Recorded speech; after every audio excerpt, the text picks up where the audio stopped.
My son Adam banned me from his wedding because his rich in-laws thought I was too poor to be seen with them. Then he sent me a bill for $150,000 to pay for his party and his honeymoon. He even had the nerve to add a little note, "Be thankful I'm letting you contribute." I just smiled. They thought they were humiliating a poor, confused old man. They had no idea they had just declared war on the man who secretly held their entire future in his hands, and I was about to turn their dream wedding into a nightmare they would never forget. If you've ever had to stand up to someone who underestimated you, let me know in the comments below. And please like and subscribe. Your support means more than you know. I'm George Anderson, 71 years old, and I was standing in my kitchen in Montclair, New Jersey, watching the water drip from the faucet. It was a rhythmic, annoying sound. Drip, drip, drip. I'd been meaning to fix that washer for a week. The truth is, I enjoyed the simplicity of fixing things myself. It reminded me of a time when life was simpler. My kitchen is old. The linoleum is original from 1978, a pale yellow pattern that has faded under the morning sun. The countertops are laminate worn but clean. It's a good kitchen. It's seen 45 years of life.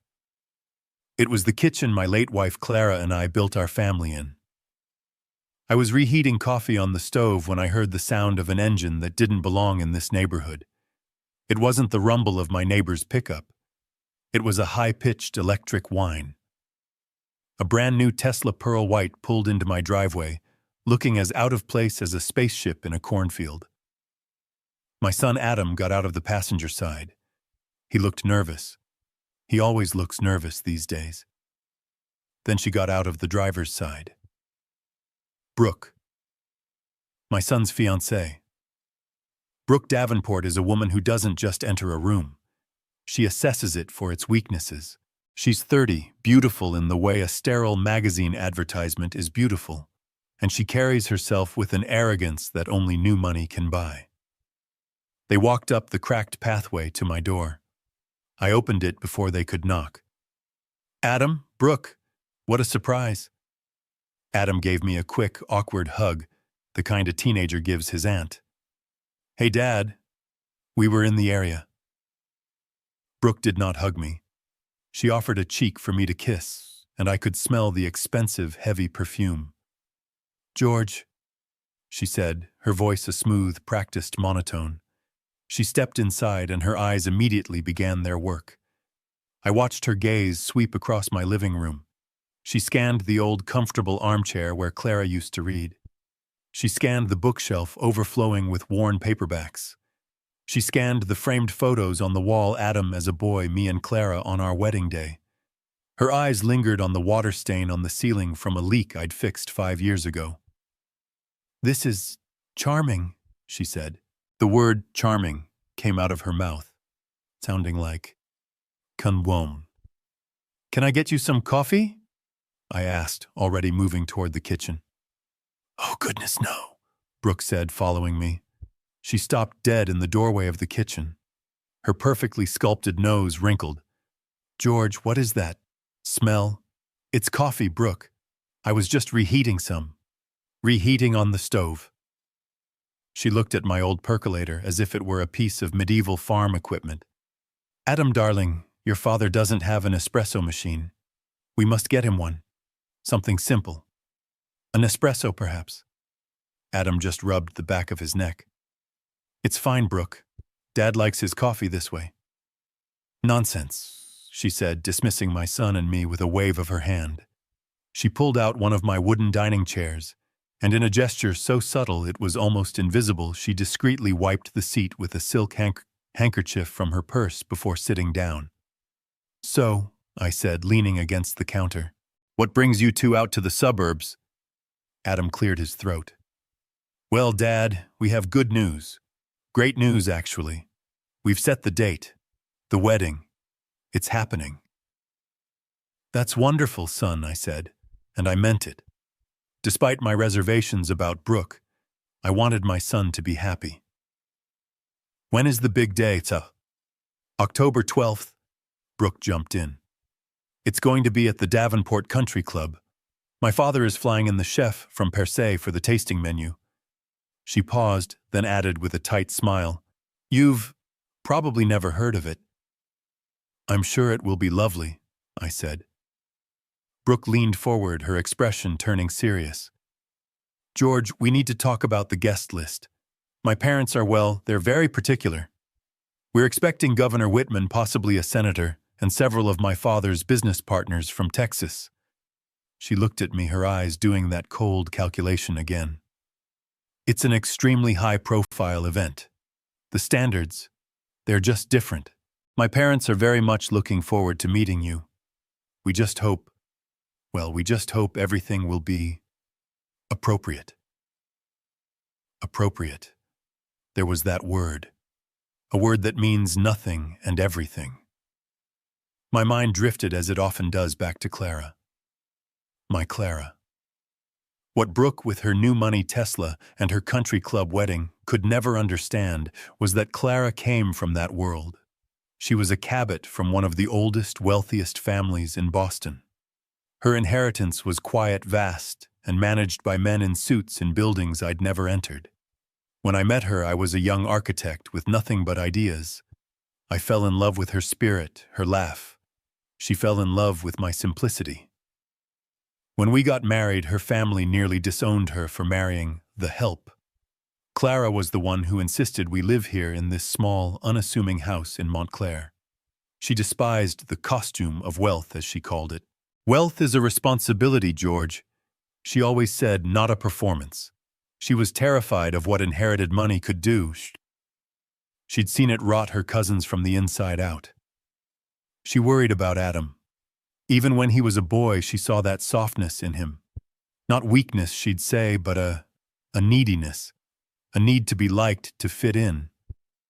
She worried he'd be vulnerable to exactly this. Vulnerable to a woman who saw a last name and an inheritance, not a person. After Clara passed 10 years ago, I didn't change a thing. I could have sold this house and moved into a penthouse in Manhattan. I could have bought a fleet of cars. But what for? This house was my home. This life was my choice. I continued my work, quietly managing the assets Clara and I had built together, consulting on major architectural projects under a different firm's name. To the world, and even to my own son, I was just George, the retired architect, the widower, the simple, quiet man in the old house. Clara had wanted Adam to make his own way, and I had honored that. I let him find his own job. I let him live his own life. I never told him the truth about the full extent of our finances. I thought I was protecting him. I realize now, looking at Brooke's condescending smile, I wasn't protecting him. I was just making him an easy target. "So," Brooke was saying, snapping me back to the present, "I was thinking, George, perhaps I could send my personal stylist over to help you. Find you a nice suit. Something modern. As a gift, of course. A charity case." She smiled as if she had just offered to save a stray dog. Adam was looking at the floor, tracing the pattern of the linoleum with his shoe. I smiled back. A calm, gentle smile. "That's very thoughtful of you, Brooke, but I'm sure I can find something suitable in my closet." She sighed, a little puff of exasperation. "Of course. Well, we must be going. We have an appointment with the florist. You know they're flying in orchids from Hawaii." They stood up. Adam gave me that same awkward half-hug. Brooke just nodded. "We'll see you soon, George. We'll talk more." I watched them get into their silent white spaceship and glide away. I closed the door, walked back to the kitchen, and looked at the dripping faucet. Drip, drip, drip, like a countdown. A few days later, Adam came back. This time he was alone. He was driving his own car, an older BMW that I knew he was struggling to make payments on. He didn't come in right away. He sat in the driveway for a full 5 minutes, just staring at my front door. I knew. Before he even rang the bell, I knew what this was. This was the visit. I opened the door, and he flinched, as if he'd been caught doing something wrong. Hey, Dad, can I, can I come in? It's your home, Adam. You don't have to ask. He walked into the living room, but didn't sit. He just stood in the middle of the rug, wringing his hands. He looked pale. What's wrong, son? Dad, he started. He swallowed hard. I had a long talk with Brooke, and with the Davenports. They flew in yesterday. Ah, Philip and Diana. How are they? They're great, Dad. They're just, you know, very particular. I finished for him. Yeah, exactly. Particular. He took a deep breath. Look, Dad, this is the hardest thing I've ever had to say, but we think it would be better if you didn't come to the wedding. There it was, the clean, sharp cut. I didn't say anything. I just looked at him. I wanted to see if the son I raised was still in there. He couldn't meet my eyes. He was staring at the water stain on the ceiling. It's not that we don't love you. He rushed on the words, tumbling out in a pre-rehearsed cascade of excuses. It's just, this wedding it's a very specific crowd. You know Governor Whitman, like Brooke said. Business partners from Texas. It's a merger, Dad. That's what Philip calls it. A merger of two families. And I said, my voice quiet. Don't fit the brand, Adam winced. I wouldn't say that, it's just, you'd be uncomfortable, Dad. You don't know these people. You don't have, the right things to talk about. The right attire. He was quoting her directly. He was a puppet, and her hand was so far up his back, I could see her fingernails. You'd be all alone, he continued, and everyone would be looking. We just don't want you to feel awkward. This is really for your benefit, Dad, so you don't have to feel out of place. I felt the anger rise, but it wasn't a hot, explosive anger. It was an Arctic cold. It was a clarity so sharp it hurt. He wasn't just barring me. He was patronizing me.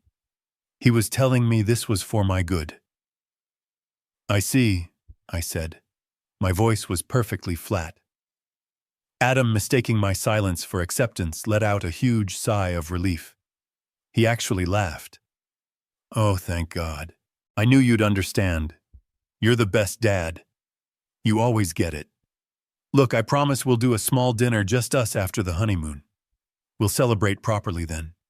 This just makes everything so much smoother. He moved to hug me, but I took a small step back. A tiny, almost imperceptible movement. But he felt it. He stopped, his hands frozen in midair. Dad. It's fine, Adam, I said. If this is what you and Brooke and the Davenports have decided, then that is what will happen. I turned and walked toward my study. Now, if you'll excuse me, I have some bills to pay. You can see yourself out. I didn't look back. I heard him stand there for a moment.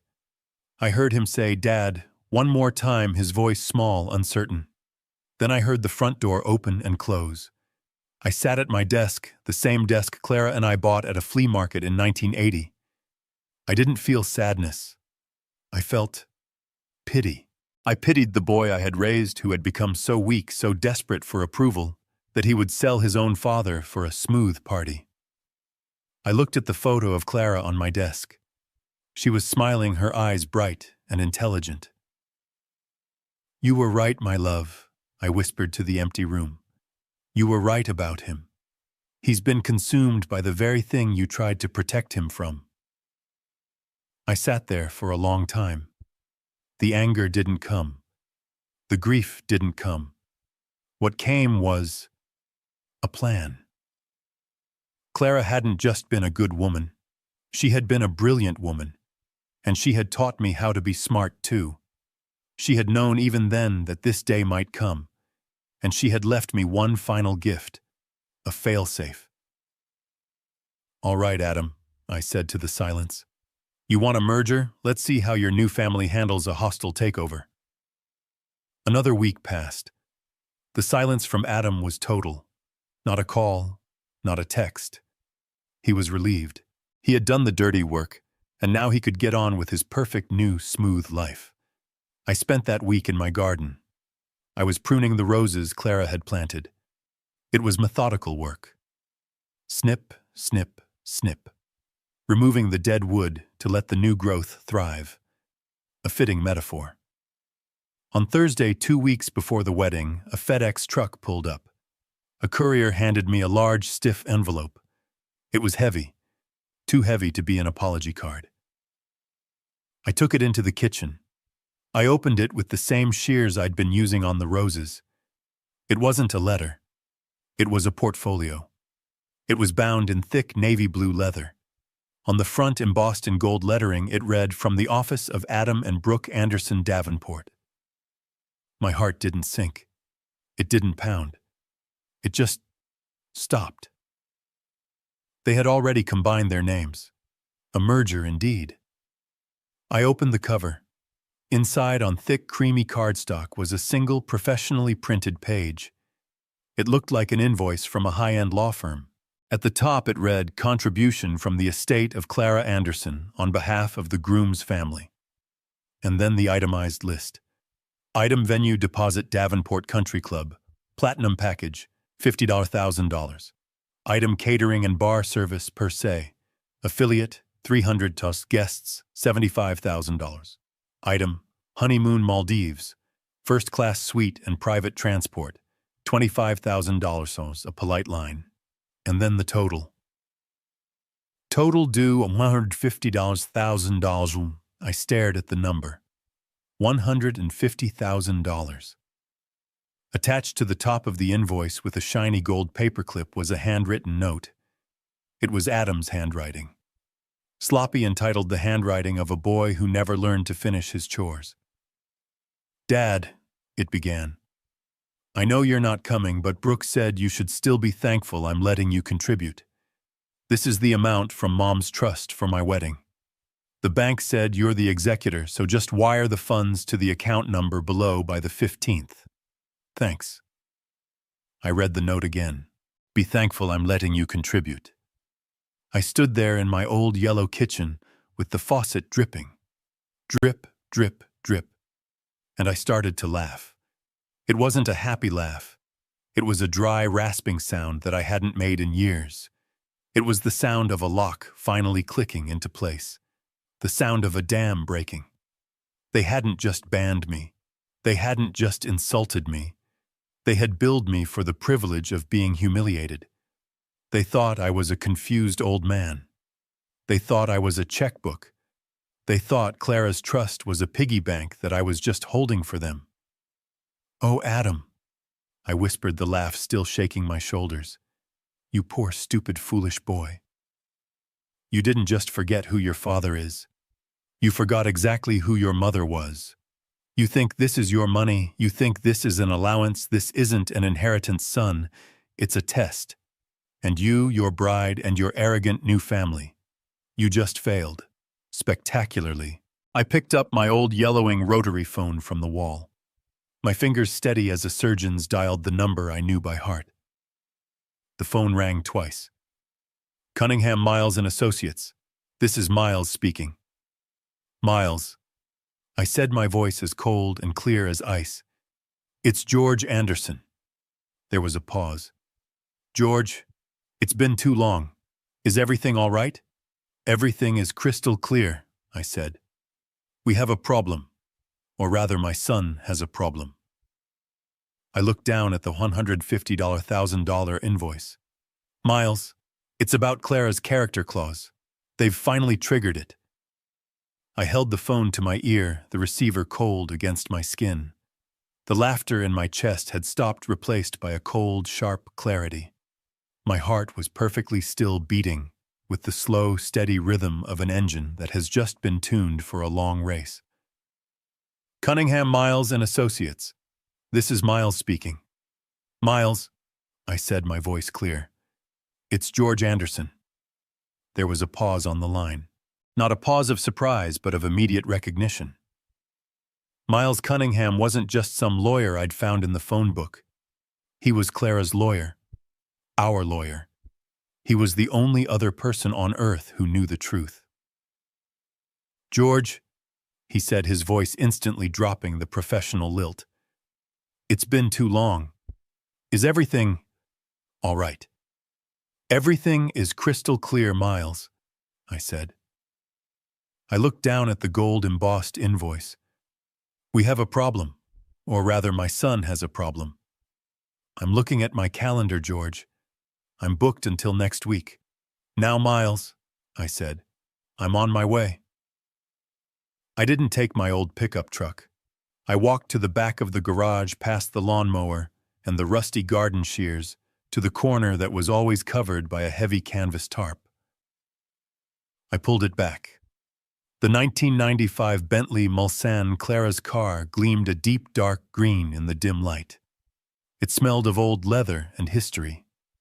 The engine turned over with a deep, satisfied hum that you could feel in your chest. I drove out of Montclair, out of my role as the simple, retired architect. I drove 20 minutes to Morristown. Miles's office wasn't in a flashy glass tower. It was as it had always been in a century-old brownstone on a quiet side street. The only sign was a small, discreet brass nameplate, Cunningham. This was old money. This was Clara's world. His assistant knew me by sight. I was shown straight up the winding staircase. Miles's office was lined with dark mahogany bookshelves, filled not with law books, but with leather-bound first editions. A small fire crackled in the marble hearth, chasing away the early autumn chill. Miles Cunningham stood up from behind his massive desk. He was an impeccable man, sharp in a three-piece suit, but his eyes were kind. He had been Clara's closest friend long before he became her lawyer. He was the one who helped her navigate the complex, suffocating world of her family's wealth. "George," he said, shaking my hand warmly, "you look resolved." "I feel resolved, Miles." "Coffee, please." I didn't sit. I walked to the tall window, looking down at the people rushing by on the street. "They banned me from the wedding, Miles." Miles stopped in the middle of pouring the coffee. The silver pot hovered in the air. "They... what?" "My son, and his fiancée, and her family. They said I would be out of place, no, that I would make their high-profile guests uncomfortable, that it was for my own benefit." Miles set the cup down. The clink of porcelain against the saucer was the only sound in the room. "That ungrateful, entitled, after everything." "It gets better," I said. I walked over to his pristine 19th century desk. I took the navy blue leather portfolio out of my old worn canvas tote bag and laid it on the blotter. "This arrived this morning, by courier." Miles put on his reading glasses. He opened the portfolio. He read the invoice. I watched his face. First his brow furrowed in confusion. Then, as he read the itemized list, his face paled with a quiet rage. But when he got to the bottom, to the handwritten note from Adam, "Be thankful I'm letting you contribute," something else happened. He looked up at me, and he smiled. A wide, shark-like smile. "My God," Miles whispered, leaning back in his chair. "He actually did it. He put it in writing." "He did," I said. "The character clause," Miles said almost to himself. "Clara was a genius, an absolute stone-cold genius." "She always was," I said. I finally took a sip of the coffee. It was strong, perfect. Miles looked at me, the smile still on his face. "He really doesn't know, does he? After all these years, he has no idea what his mother actually did." "He has no idea who I am," I corrected. "He sees a simple old man in a crumbling house. He thinks Clara's trust is an ATM and that I'm just the teller who forgot the password." Miles got up and walked to a heavy fireproof safe hidden behind a painting of a stormy sea. He worked the combination with practiced hands and pulled out a thick, bound document. This wasn't a copy. This was the original. The last will and testament of Clara Cabot Anderson. "Let's review the terms, shall we?" Miles said, his voice now crisp, professional, the lawyer taking over. "Just to ensure we are proceeding appropriately." He placed the will on the desk and opened it. The Clara Anderson Marital Trust. Upon her death, all assets, liquid and property valued at the time of her passing at $12,400,000, were placed in this irrevocable trust. "I remember," I said. "The sole beneficiary," he read, "is her son Adam Anderson. However," he paused, savoring the word, "the trust is to be managed by her husband, George Anderson, as the sole executor and trustee for the duration of his natural life." He put the paper down and looked at me. "They think you're just a gatekeeper, George. They don't understand. You're not just the gatekeeper. You are the owner of the gate, the key, and the entire estate it protects." "And then," I prompted, "the beautiful part." Miles smiled again. "Ah, yes. Page 4, paragraph 3, the character clause." He cleared his throat and read aloud. "The assets of this trust are intended to support a life of purpose, responsibility, and integrity. The beneficiary, Adam Anderson, may only draw upon the principal funds after demonstrating to the sole and absolute satisfaction of the trustee a life built on solid moral footing." He looked up at me. "And then Clara's masterstroke, the definitions." He read again. "This moral footing is defined as but not limited to 1 maintaining gainful employment, 2 demonstrating financial prudence, and 3, he tapped the paper with his finger, demonstrating unwavering loyalty, gratitude, and familial respect toward his father, George Anderson, who raised him." "Unwavering loyalty," I repeated. The words tasted like victory. "The clause specifies," Miles continued, "that should the beneficiary Adam fail to meet these standards in the sole discretion of the trustee is instructed to," what's the phrase she used? "Protect the Anderson Cabot legacy from dilution by entitlement." "And what happens to the money?" I asked, though I already knew the answer by heart.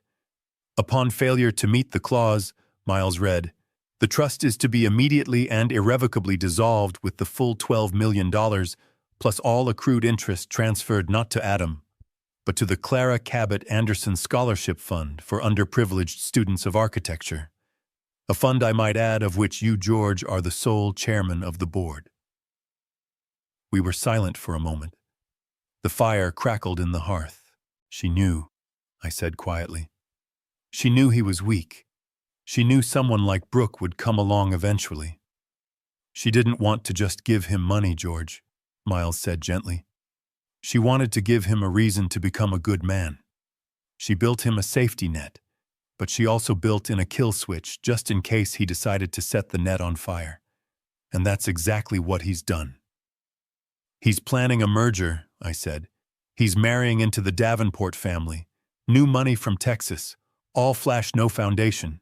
They think they're marrying into Clara's legacy. And instead," Miles said, "they're marrying a 35-year-old boy who is as of this moment completely and totally broke. Because I checked this morning, George. His BMW payment is 2 months late. He's maxed out 3 credit cards. That merger isn't a merger. It's a bailout. And he needs this $150,000 to seal the deal and impress his new family.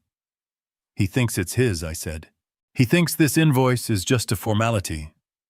"Well," Miles said, closing the heavy will with a soft thud, "he's about to learn about contract law, and about his mother, and about you." He sat down, lacing his fingers. "So, George, as your lawyer and as the co-trustee of this document, I must ask, in your sole discretion, has Adam Anderson demonstrated unwavering loyalty, gratitude, and familial respect?" I thought about the conversation in my kitchen, the charming house. I thought about the phone call. "It's for your own benefit, Dad." I thought about the gold-embossed invoice for $150,000. I thought about the handwritten note. Be thankful I'm letting you contribute. I looked Miles dead in the eye. No, he has failed. Spectacularly. Miles grinned. Then we are in agreement. The character clause has been breached. The trust is for all intents and purposes terminated. He gets nothing. So what do we do about this? I asked, tapping the invoice. This bill for a party I'm not allowed to attend. Legally, Miles said, all business now. We shred it. We send them a certified letter informing them that the trust is dissolved, effective immediately, citing the breach. It will be clean, brutal, final. I shook my head. No, that's too fast. That's your way, Miles. The lawyer's way. Clean, efficient. What's your way, George? I thought for a moment. They've underestimated me. They've played a game thinking I'm a pawn. I'm not going to flip the board over just yet. I'm going to make a move they won't understand. I reached into the pocket of my old work pants. I pulled out my wallet, my old cracked leather wallet, the one I've carried for 30 years, the one that looks like it belongs to a simple old man. I pulled out my personal checkbook, not the trust fund checkbook, my checkbook, from the local Montclair savings and loan, the one with my name and address on it, the one Adam assumes has barely enough in it to cover my property taxes. George, what are you doing? You're not going to pay this. I am, I said. I am going to honor his request for a contribution. I took a pen from Miles's desk. Pay to the order of Adam and Brooke Anderson Davenport. I paused. How do you spell nightmare? I asked. Miles laughed. Just write the check, George. I wrote the amount in the box, $1, and on the memo line I wrote very clearly, full payment for groom's family contribution as requested. I tore the check from the book. I'm not sending this by courier, I said. I'm sending this in a plain white envelope with a regular stamp. Let them wait for it. Let them wonder. Let them think the confused old man is trying his best. Miles looked at the check, then at me. George Anderson, you are a devious, wonderful man. Clara would be so proud. She would, I said, putting the check in my pocket. But this is just the first move, Miles, because they're not going to accept this. No, they are not, Miles agreed. They're going to get angry, and when they get angry, they're going to get sloppy. Adam mentioned their lawyers. Let them come, Miles said, his smile turning sharp. They're bringing a bill to a gunfight. I can't wait. I stood up. I felt lighter than I had in years. The drip, drip, drip in my kitchen sink was gone. In its place was the steady drumbeat of a war that had finally officially begun. Thank you for the coffee, Miles. Thank you for the show, George. Keep me posted. And remember, I know, I said. Document everything.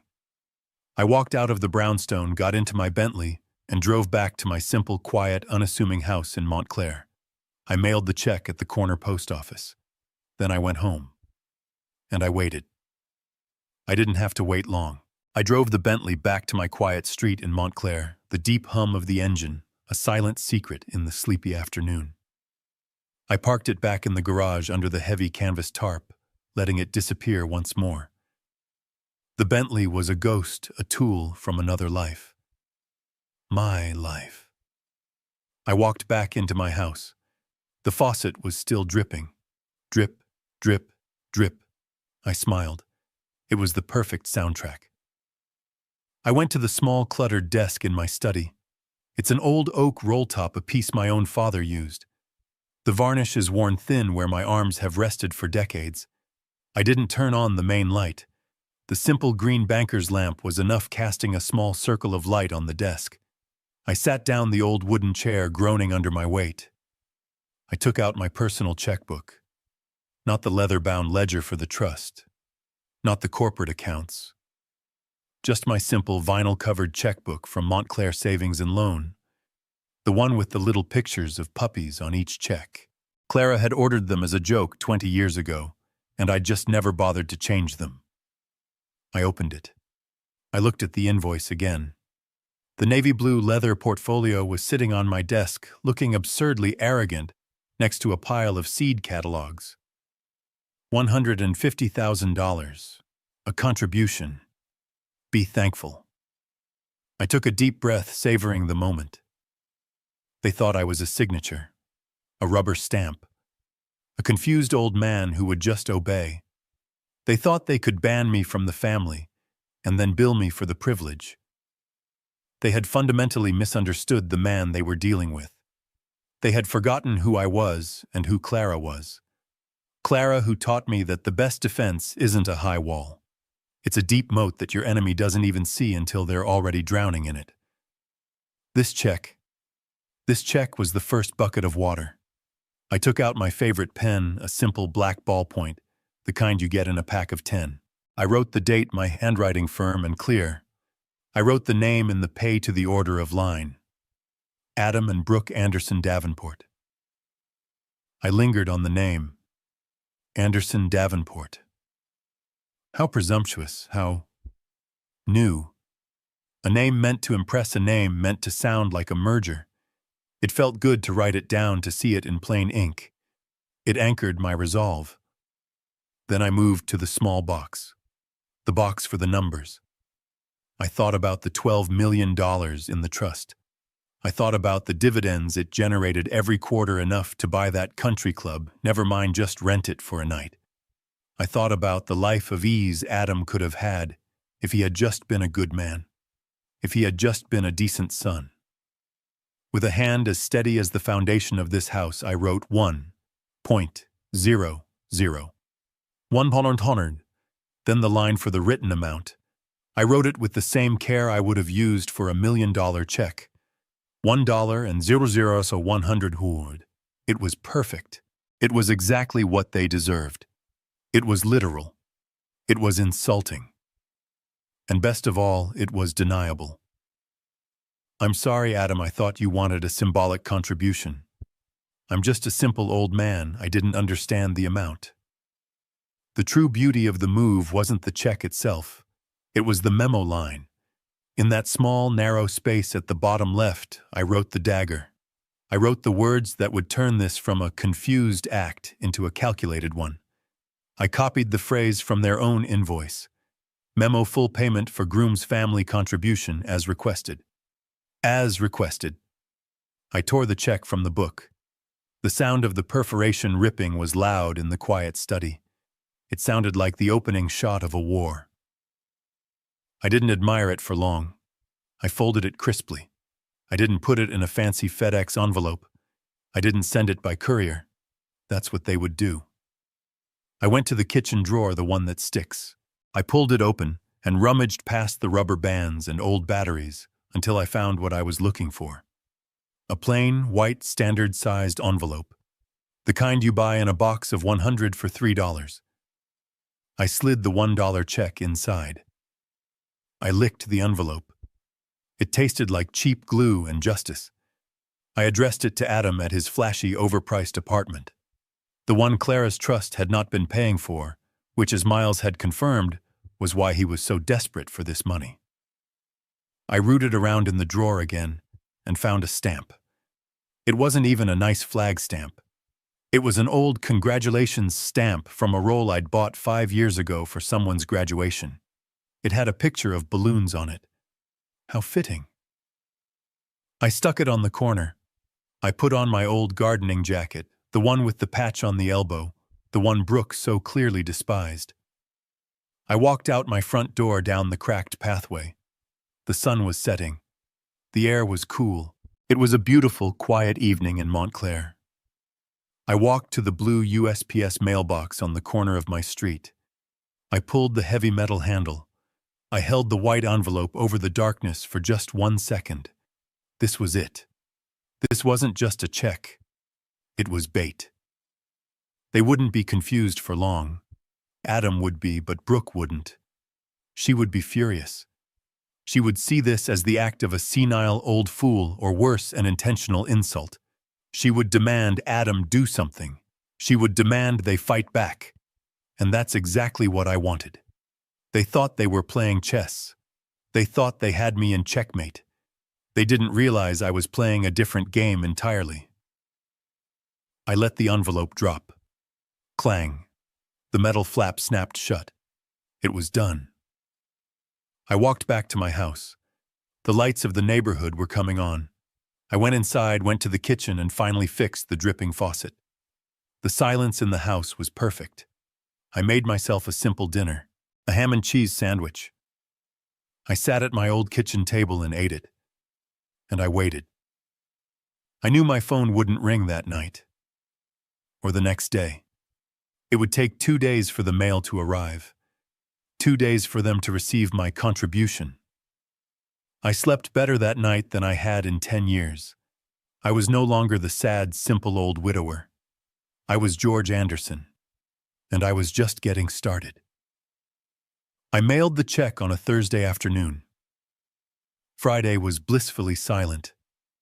I spent the day in the garden pruning back the dead wood from the azalea bushes Clara had planted by the fence.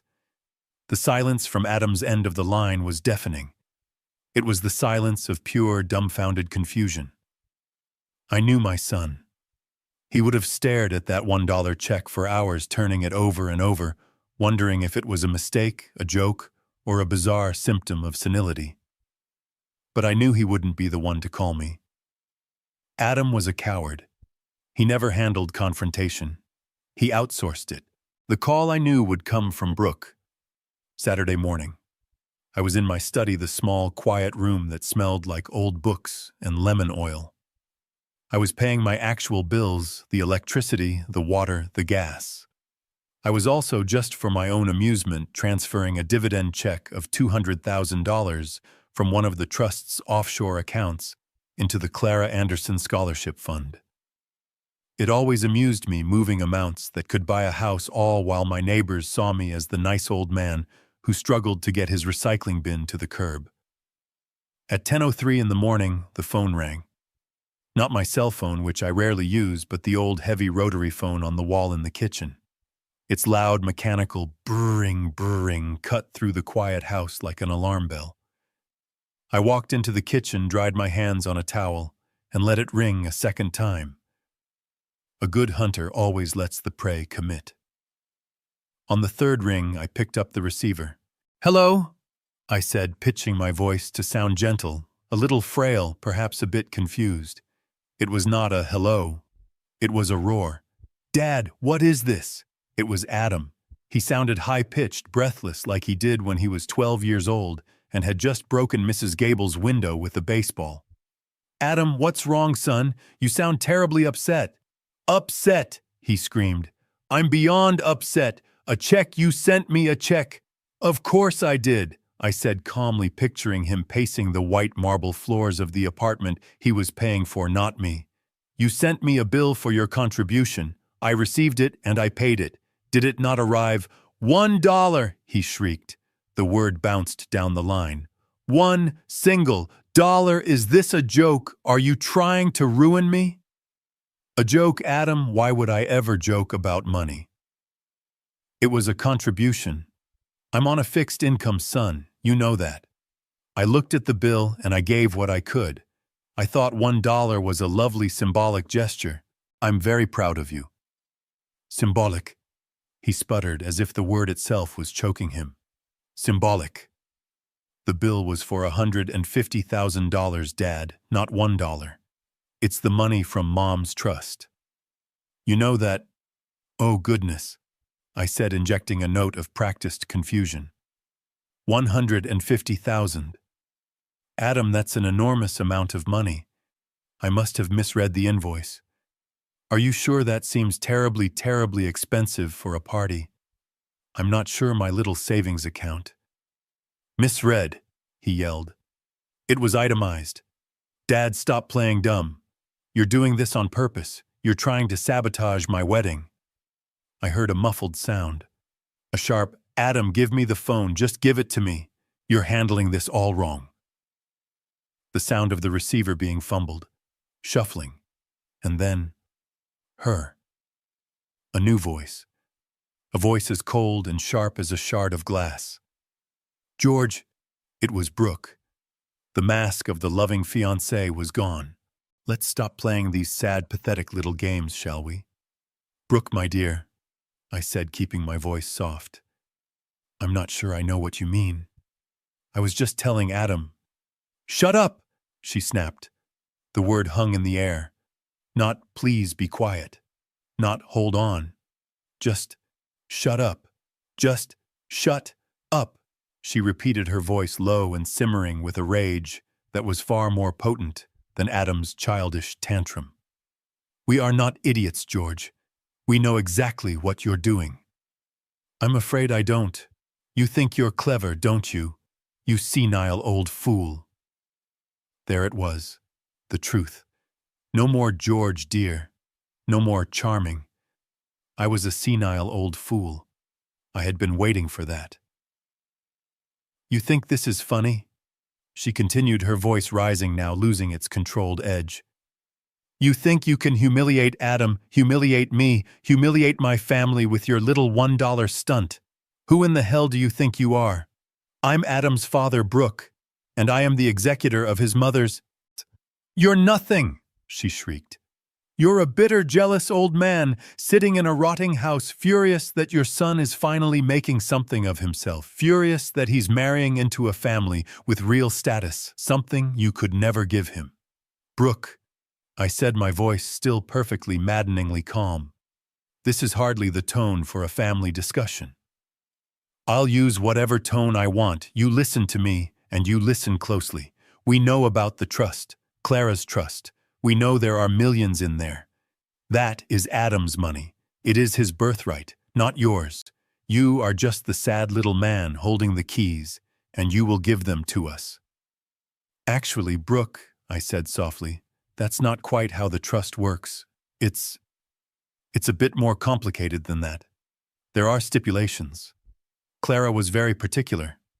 I can't just— Stipulations. She laughed. It was a horrible, grating sound, completely devoid of humor. You mean the little rules you invented? The little power trip you've been on since your wife died? You think that will hold up in court? My heart gave a single, solid thump. There it was. The word. The word I had been waiting for. Court. Court, I asked. I laced my voice with the one thing I wasn't feeling. I laced it with fear. Brooke, my goodness, why would we involve the courts? This is a family matter, a simple misunderstanding. It was a family matter, she hissed. You made it a legal matter when you refused to release Adam's inheritance. You are illegally withholding funds from the beneficiary. That is a crime, George. A crime. It's not a crime, Brooke, I said gently. It's my responsibility as the trustee. You're incompetent, she shouted, and I could almost hear the click as the final piece of my plan snapped into place. That check proves it. You sent $1. You're senile. You are not mentally fit to manage your own checkbook, let alone a multi-million-dollar trust. My father's lawyers are going to destroy you. Brooke, please, I whispered, faking a tremble in my voice. Let's not threaten each other. This is so upsetting. This isn't a threat, you old man, she screamed, all pretense of civilization now completely gone. This is a promise. I am giving you 24 hours, 1 day. You will go to the bank and you will wire the full $150,000 to our wedding account. The instructions are on the invoice. She took a deep, ragged breath. If you do not, she continued, her voice dropping back to that cold, venomous hiss, on Monday morning, my father's firm is filing a petition with the court. We will have you declared mentally incompetent. We will have you removed as trustee. We will get that money. And we will make sure you end up in a state-run nursing home where you belong, staring at a wall where you can't hurt anyone ever again. The line went dead. She had hung up. I stood in the kitchen. The silence of the house rushed back in, but it was different now. It was charged.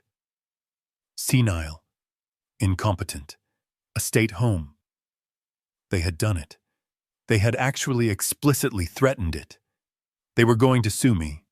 They were going to use my $1 check, my bait, as their primary evidence of my mental decline.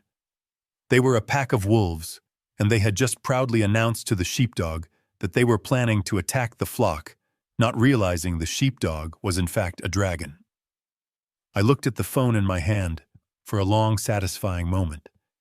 Then I picked up the receiver and dialed Miles. "Miles, George, it's Saturday. I do hope I'm not interrupting your golf game." There was a chuckle on the other end. "Never for this, George.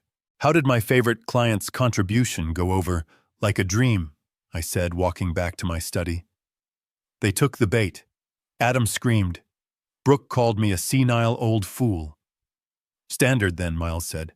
But then," I said, settling into my chair. "She made a promise. She's filing a petition on Monday to have me declared mentally incompetent and removed as trustee." I heard Miles let out a low, appreciative whistle on the other end of the line. She's actually going to sue you. To prove she's worthy of the character clause," Miles asked, his voice thick with disbelief and delight. "That's the one," I said. "George," Miles said, and I could hear the grin in his voice. "They didn't just walk into the trap. They've started building the cage around themselves. This is beautiful. Legally, this is poetry. So what's our next move?" "Our move," Miles laughed. "George, our move is to do nothing. We let them file. We let them spend thousands of dollars on their high-priced Texas lawyers. We let them commit on official court documents to the position that you are mentally unfit. We let them stand up in front of a judge and swear to it." "And then?" I asked. "And then," Miles said, his voice turning cold and sharp, "we introduce them to Clara's ghost. I'll clear my schedule for Monday. This is going to be the most fun I've had all year." Brooke's 24-hour deadline passed in a heavy, deliberate silence. I spent Sunday in the garden tying up the tomato plants. The air was calm. I found a peculiar peace in the waiting. I knew they weren't just sitting there. Brooke was not a woman who made idle threats. She was arrogant, she was greedy, and she was predictable. That combination was a gift. Monday morning, the silence was broken. It wasn't the brrring of the old rotary phone. It was a knock. It wasn't the friendly rap of a neighbor. It was a sharp, official, impatient sound.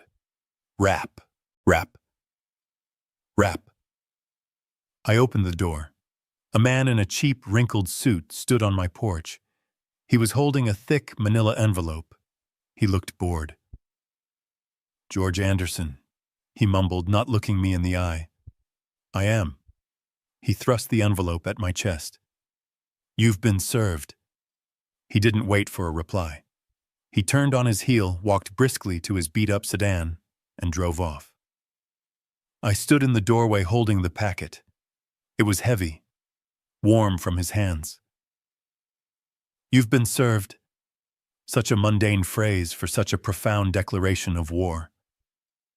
I closed the door. I walked past the kitchen. I went into my study, the small, quiet room where I had mailed the $1 check just 3 days earlier. I sat in my old wooden chair. I turned on the small green banker's lamp. I opened the envelope. The cover sheet was stark. Superior Court of New Jersey, Essex County, Civil Division. And then the names. Plaintiff Adam T. Anderson. Defendant George R. Anderson. My own son. Suing me. I turned the page, my hand perfectly steady. I wasn't reading this as a father. I was reading this as an opponent. It was a petition. A request for an emergency hearing. I read the legalese the words Brooke and her expensive Texas lawyers had chosen. They were seeking to have me, George Anderson, immediately declared mentally incompetent and incapable of managing financial affairs. They claimed I was suffering from advanced cognitive decline characterized by erratic behavior, memory loss, and severe detachment from reality. And what was their goal? The petition demanded that I be removed as the trustee of the Clara Anderson Marital Trust. It demanded that I be stripped of all financial power, and it demanded that the court immediately appoint a new guardian to protect the assets of the trust from dissipation and mismanagement. And who did they nominate as this noble guardian, the sole beneficiary Adam T. Anderson? I let out a slow breath. It was exactly as Brooke had promised. A neat, tidy legal assassination. They weren't just coming for the $150,000 anymore. That was just the appetizer. They were coming for the whole $12 million. But then I turned the page again, and I smiled. There, stapled neatly to the back, was the evidence, Exhibit A. It was a perfect, clear photocopy of my $1 check. The one with the little puppies on it. They had actually done it. They had walked into the courthouse, gone before a judge, and submitted my check as their primary proof that I was insane. I read the text of the petition that referenced it. Exhibit A clearly demonstrates the defendant's erratic financial behavior. In response to a significant six-figure family financial matter, the defendant submitted this baffling and childlike document. This is not the action of a rational trustee, but of a man profoundly confused and detached from his fiduciary duties. They had swallowed the bait, whole, but they weren't finished. I turned the page again. Exhibit B, the affidavits, the sworn statements. This was the masterpiece. First was Brooke's. I read her words, her lies, now immortalized in a legal document. I, Brooke Davenport, swear under penalty of perjury that I have witnessed George Anderson's cognitive decline firsthand over the last 6 months. He is forgetful, often failing to recall prior conversations about important family matters. The $150,000 invoice, no doubt. He is paranoid, refusing to leave his home for important events. The wedding she banned me from. He lives in a state of self-neglect, in a home that is crumbling around him. My home, the one she coveted.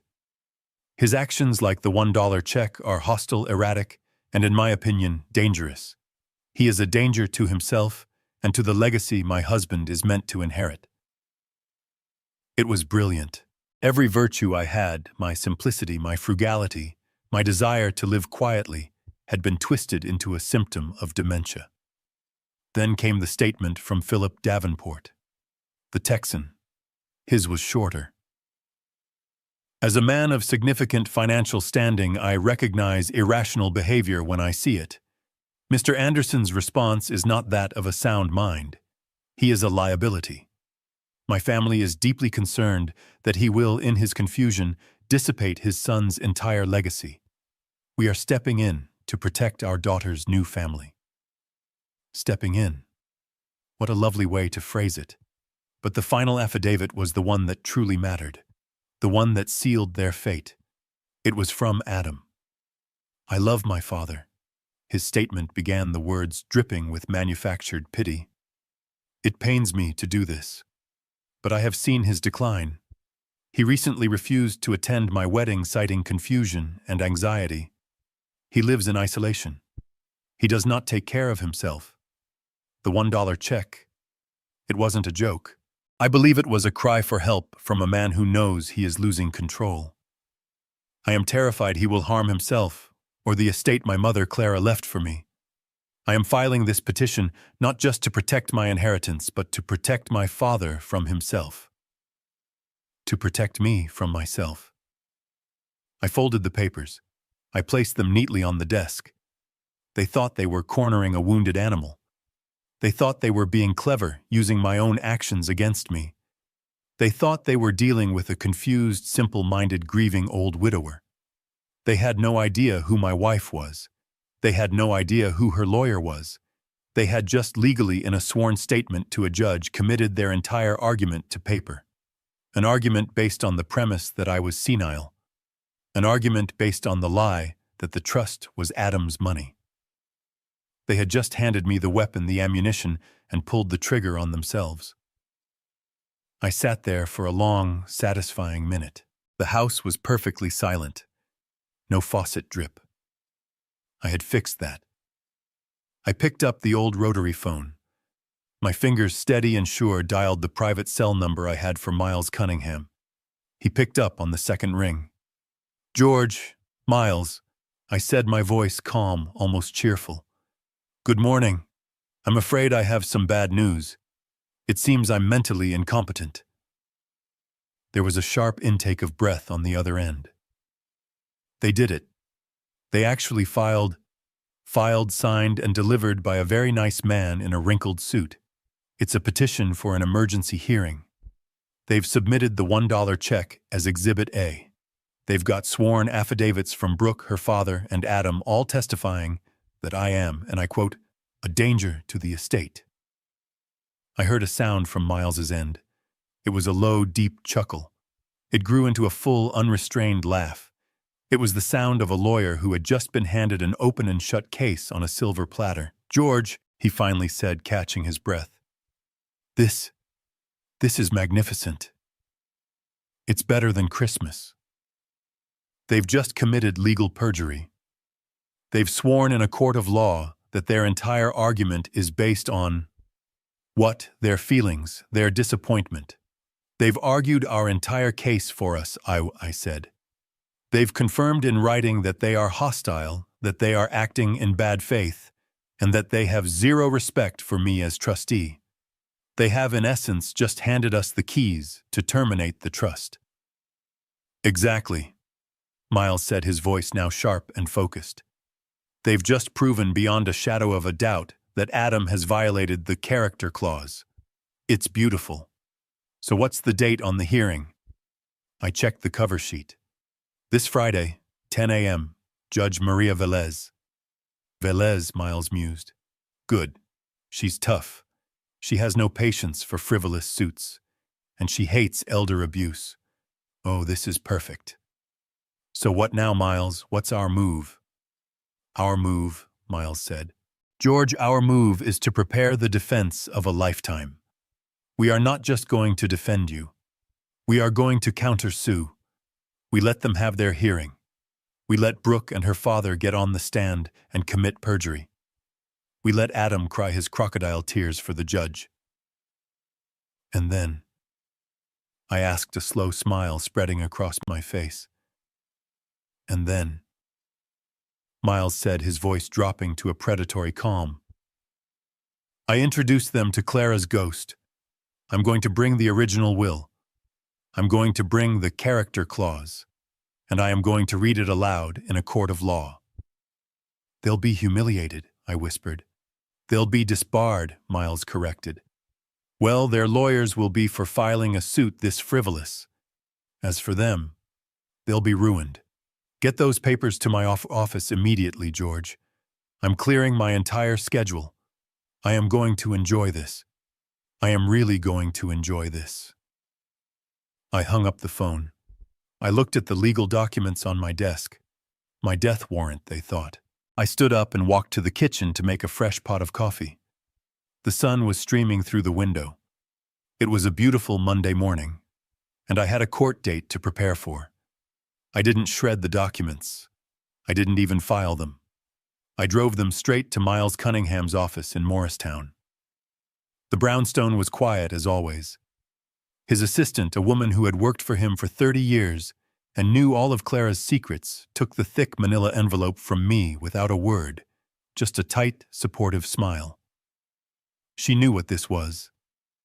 Miles had me shown into the library, not his main office. This was where the real work was done. It was a smaller room, still lined with mahogany, but dominated by a massive oak table. The fire was already lit. He was standing by the window, not in his suit jacket, but in his shirt sleeves and vest. He looked like a general preparing for battle. They're not just sloppy, George, he said, turning as I entered. They're arrogant, and arrogance is a gift. It makes people lazy. He gestured to the table. He had already started. The surface was covered with files. Our files. They think they're the only ones with lawyers, he said. A cold smile playing on his lips. They think they're filing a simple petition against a confused old man. They have no idea they're stepping into a bear trap. I placed the envelope I'd been served on the table. "Exhibit A," I said, "the $1 check." Miles picked it up, handling it with surgical gloves as if it were contaminated. "Beautiful. And Exhibit B, the affidavits. Brooke, her father, and Adam." "He really signed it," I said. It was the only part that still held a dull ache. "He did," Miles said, his voice hardening. "He swore under penalty of perjury that you are incompetent. He just gave us the silver bullet, George. He has legally documented his own violation of the character clause." He tapped the affidavit. This is the act of disloyalty Clara was worried about. She knew. She always knew Adam's spine was made of jelly. She knew someone like Brooke would come along and see him as a mark. Clara didn't write this will to be cruel. She wrote it to see if her son would ever become a man. Miles moved to a thick bound document at the center of the table. "They are suing the trustee," he said, tapping the will. "But they have never read the document. They don't know the rules." "They think they do," I said. "They think the rule is Adam gets the money." "Their lawyers are fools then," Miles said sharply. "They've clearly never tangled with a Cabot-Anderson inheritance. They're used to simple probate. This isn't simple probate, George. This is a fortress. And Clara gave you all the keys." He started to lay out our response. It was simple. It was brutal. "First," he said, placing a document on the table, "our response. A flat denial of all claims. Second," he laid down another, "the original certified copy of the will. We will enter this into evidence. Third," he pulled out a medical file. "Your full psychiatric evaluation, the one I had you do 3 months ago." I smiled. Miles had insisted on it. "Just in case, George," he'd said. "A baseline." "This," Miles said, tapping the psych report, "is from Dr. Alistair Finch, the head of psychiatry at Columbia Presbyterian. It states you are not just competent, but in the top 1% of cognitive function for your age group. It completely invalidates their entire petition. Their evidence is a $1 check. Our evidence is the chief of psychiatry at one of the top hospitals in the country. And then the payoff, as you call it, George." He pulled out 2 more items. My worn canvas tote bag was on the chair. He reached into it and pulled out the leather-bound invoice. "We present their invoice for $150,000, the one they sent before they decided you were senile. We ask them to explain how a man can be dangerously incompetent, but still competent enough to pay for their honeymoon." He then pulled out a small digital voice recorder. "And finally," he said, "we play this." He pressed play. I heard the hiss of the line, and then Brooke's voice, cold and furious. "You senile old fool. My father's lawyers are going to destroy you. We will have you declared mentally incompetent, and we will make sure you end up in a state-run nursing home where you belong." Miles pressed stop. The silence in the room was heavy. "She threatened you," he stated.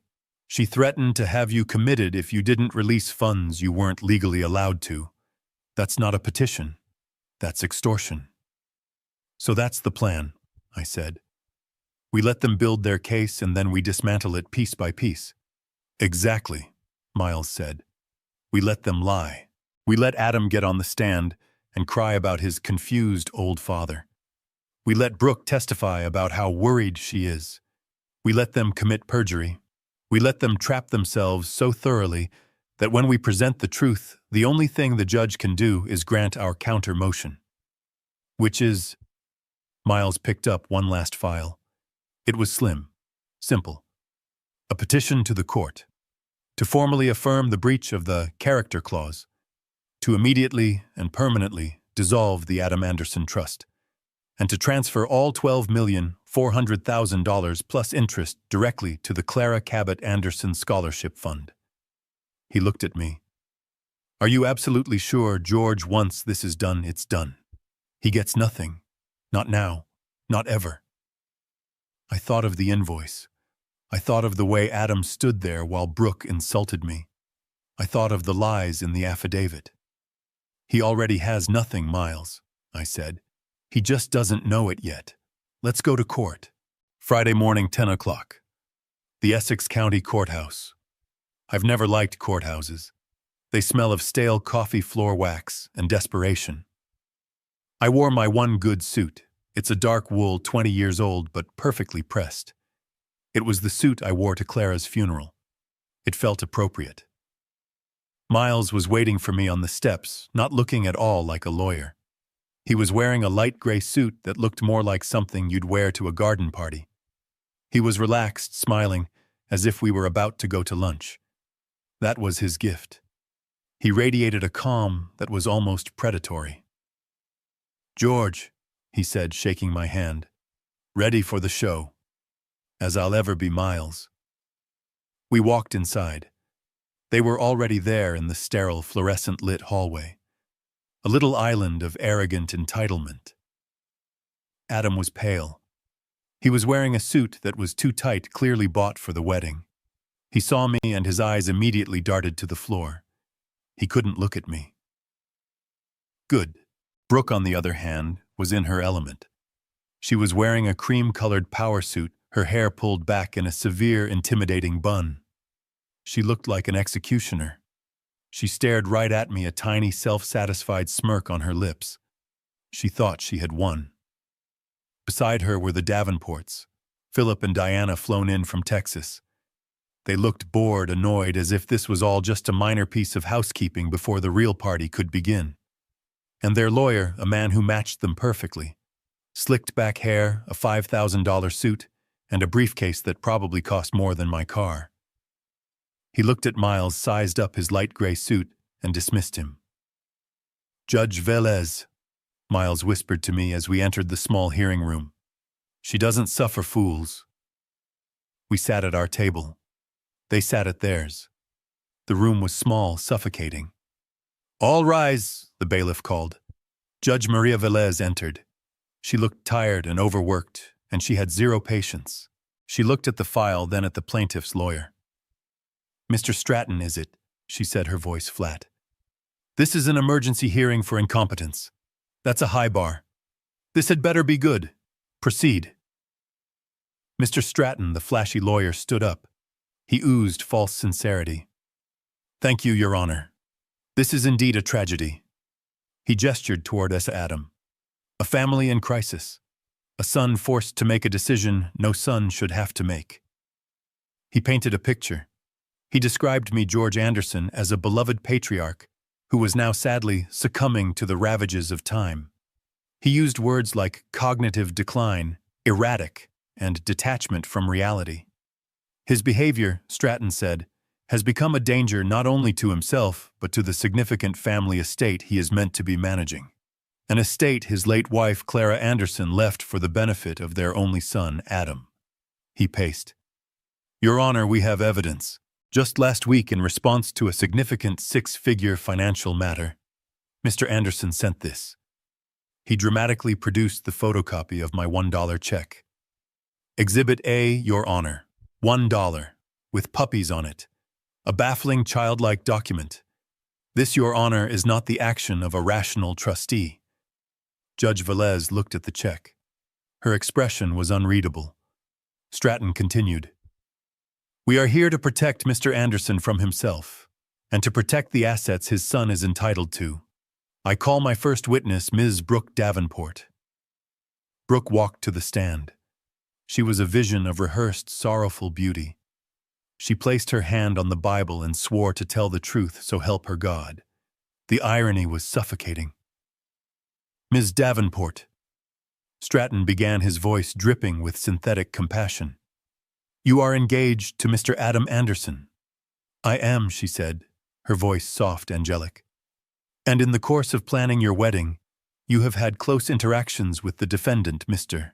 George Anderson." "Yes," she said. She pulled a silk handkerchief from her sleeve and dabbed at a perfectly dry eye. "It's been so difficult. Please tell the court what you've witnessed. Oh, where to begin? Brooke sighed as if the burden was too much to bear. He's just not there anymore. He's forgetful. He'll ask the same question 5 times in an hour. He forgets my name. He sometimes calls me Clara. I gripped the arm of my chair. That was a vicious lie. He called you by his late wife's name, Stratton asked, feigning shock. Yes, she whispered.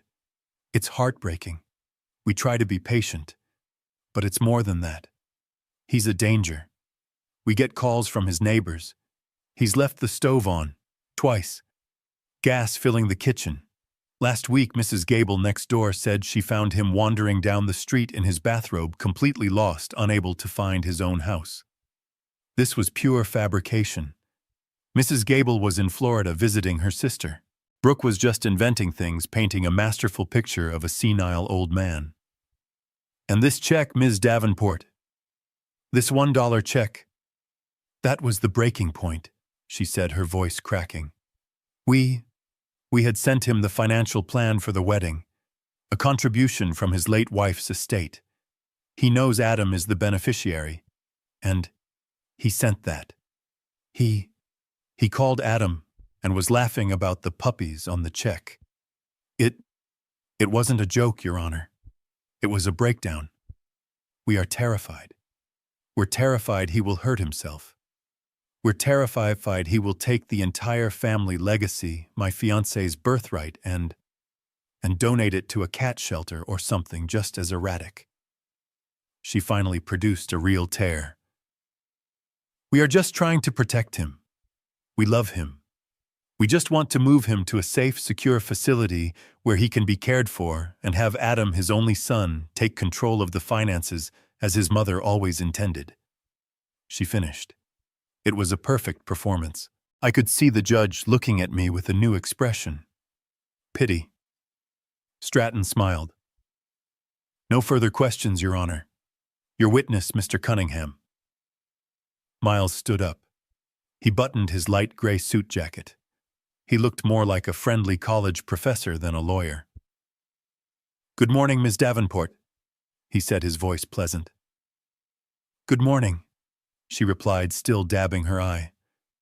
That was truly heartbreaking testimony, Miles said. You must be under terrible strain. It's been the hardest time of our lives, she agreed. Indeed. Now, Ms. Davenport, you testified that you are worried Mr. Anderson will dissipate his son's legacy. Is that correct? Yes, Adam's birthright. It's what Clara wanted. I see. You're very familiar with Clara's intentions, then. Of course, Brooke said, bristling slightly. I'm about to be her daughter-in-law. Then of course you must have read her will, Miles said. It wasn't a question. Brooke hesitated. I've been briefed on its contents. Adam is the sole beneficiary. He is, Miles agreed cheerfully. But you see, Ms. Davenport being a beneficiary and having a right to the money are two very different things. Your Honor, I'd like to submit into evidence the last will and testament of Clara Cabot Anderson. I was its author. The bailiff handed the thick bound document to the judge. Miss Davenport, since you are so concerned with Clara's intentions, perhaps you could read one for us, page 4, paragraph 3. It's marked. Brooke took the paper, her hands trembling slightly. She stared at it. I don't... Allow me, Miles said, pulling out his own copy. The character clause. It states, and I quote, "The assets of this trust may only be drawn by the beneficiary Adam Anderson upon demonstrating to the sole and absolute satisfaction of the trustee a life built on solid moral footing, defined as but not limited to unwavering loyalty, gratitude, and familial respect toward his father, George Anderson." Miles paused. The courtroom was silent. Brooke's face had gone from sorrowful to pale. Ms. Davenport, Miles continued, his voice no longer friendly, does banning a man from his son's wedding constitute unwavering loyalty? Objection! Stratton yelled, jumping to his feet. This is irrelevant. We are here to discuss my client's competence, not family squabbles. On the contrary, Your Honor, Miles said smoothly. It is entirely the point. The plaintiff's entire case is that my client is mismanaging a trust.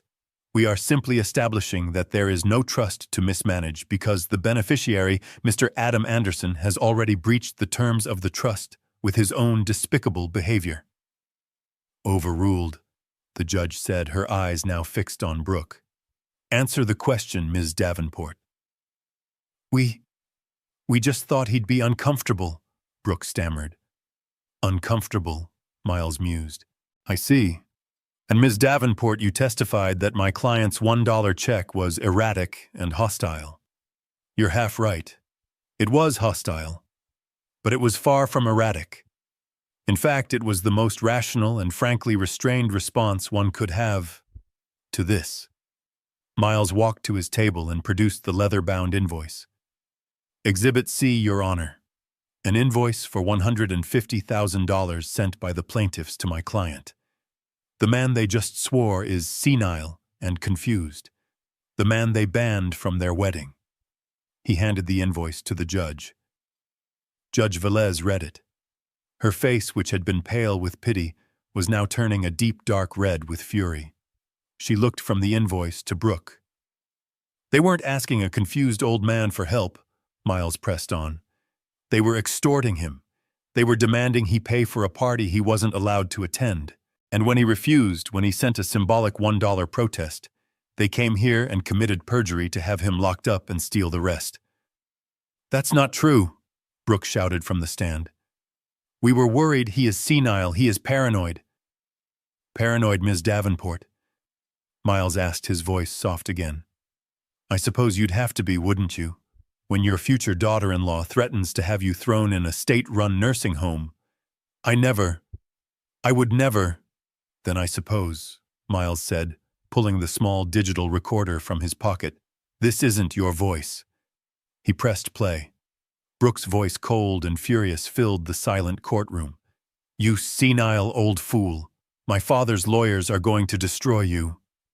We will have you declared mentally incompetent, and we will make sure you end up in a state-run nursing home where you belong. Miles pressed stop. The silence was absolute. Brooke was gray. Adam had his head in his hands. Philip Davenport was staring at his daughter as if he'd never seen her before. Judge Velez slowly took off her glasses. She placed them on the bench. She looked at Brooke, at Adam, at their lawyer. Her voice was quiet. Deadly. Mr. Stratton. Yes, Your Honor. In 20 years on this bench, I have never, ever witnessed such a flagrant, malicious, and disgusting abuse of the court system.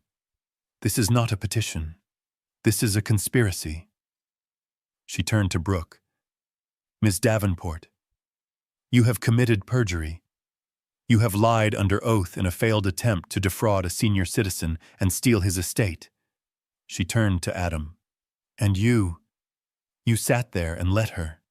You signed it. You tried to have your own father committed because you were greedy. It's despicable. Stratton tried to speak. Your Honor, my clients. Be quiet, Mr. Stratton. The petition to declare Mr. George Anderson incompetent is not only denied, it is dismissed with prejudice. I am referring Miss Davenport's and Mr. Anderson's testimony to the District Attorney's Office for a full review of perjury charges, and I am sanctioning your firm for filing this garbage. You'll be lucky if you still have a license to practice in this state by Monday. She slammed her gavel. This hearing is adjourned. She stood up to leave. One last thing, Your Honor, Miles called out. The judge paused, looking at him. We are, of course, filing our counter-petition, effective immediately, to formally affirm the breach of the character clause, to immediately and permanently dissolve the Adam Anderson Trust, and to transfer all $12,400,000 plus all accrued interest to the Clara Cabot Anderson Scholarship Fund. Adam let out a sound, a choked sob.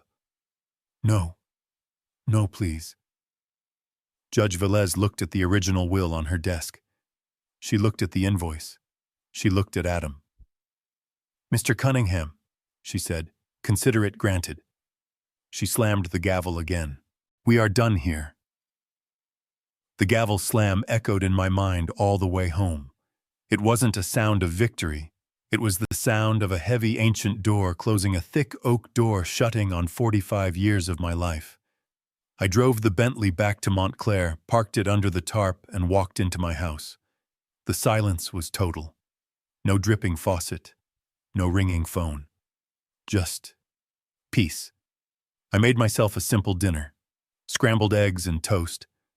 I sat at my kitchen table, the one Brooke had wiped with a silk handkerchief, and I ate. I didn't feel joy. I didn't feel triumphant. I just felt quiet. The storm was over. The dead wood had been pruned. I knew, of course, that the storm was not over for them. I knew that Judge Velez's ruling hadn't just evaporated Adam's imaginary $12 million future. It had also left him with a very real, very immediate $150,000 past. The wedding. The contracts he and Brooke had signed. The deposits her father had not paid, expecting my trust fund to cover it all. The wedding was in 8 days. I slept. I slept for 10 hours, a deep, dreamless sleep. I woke up on Saturday. I worked in the garden. I went for a walk. I bought groceries. The phone did not ring. All of Saturday passed. Silence. I knew what that silence was. That was the silence of pure, unadulterated panic. That was the sound of Brooke screaming at Adam. That was the sound of Adam screaming at Brooke. That was the sound of the Davenports in their Texas mansion, realizing their daughter had merged with a man who was not only broke, but was now facing a perjury investigation and owed 6 figures for a party that hadn't even happened yet. That was the sound of them frantically calling their lawyers, trying to find a loophole, a different angle, another way to get at the money. And that was the sound of their lawyers after reading Clara's will, telling them the hard truth. It's ironclad. It's over. The call finally came on Sunday evening. I was reading a book about Roman architecture. The old rotary phone ringed through the house. I let it ring once, twice, 3 times. I calmly placed my bookmark, stood up, and walked to the kitchen. I picked up the receiver. "Hello?" For a moment there was no sound, just a ragged, wet gasp, like someone trying to breathe underwater. "Dad?" It was Adam. But it wasn't the furious, shrieking voice from the last call. It wasn't the confident, dismissive voice from the visit. This was a voice I hadn't heard in 30 years.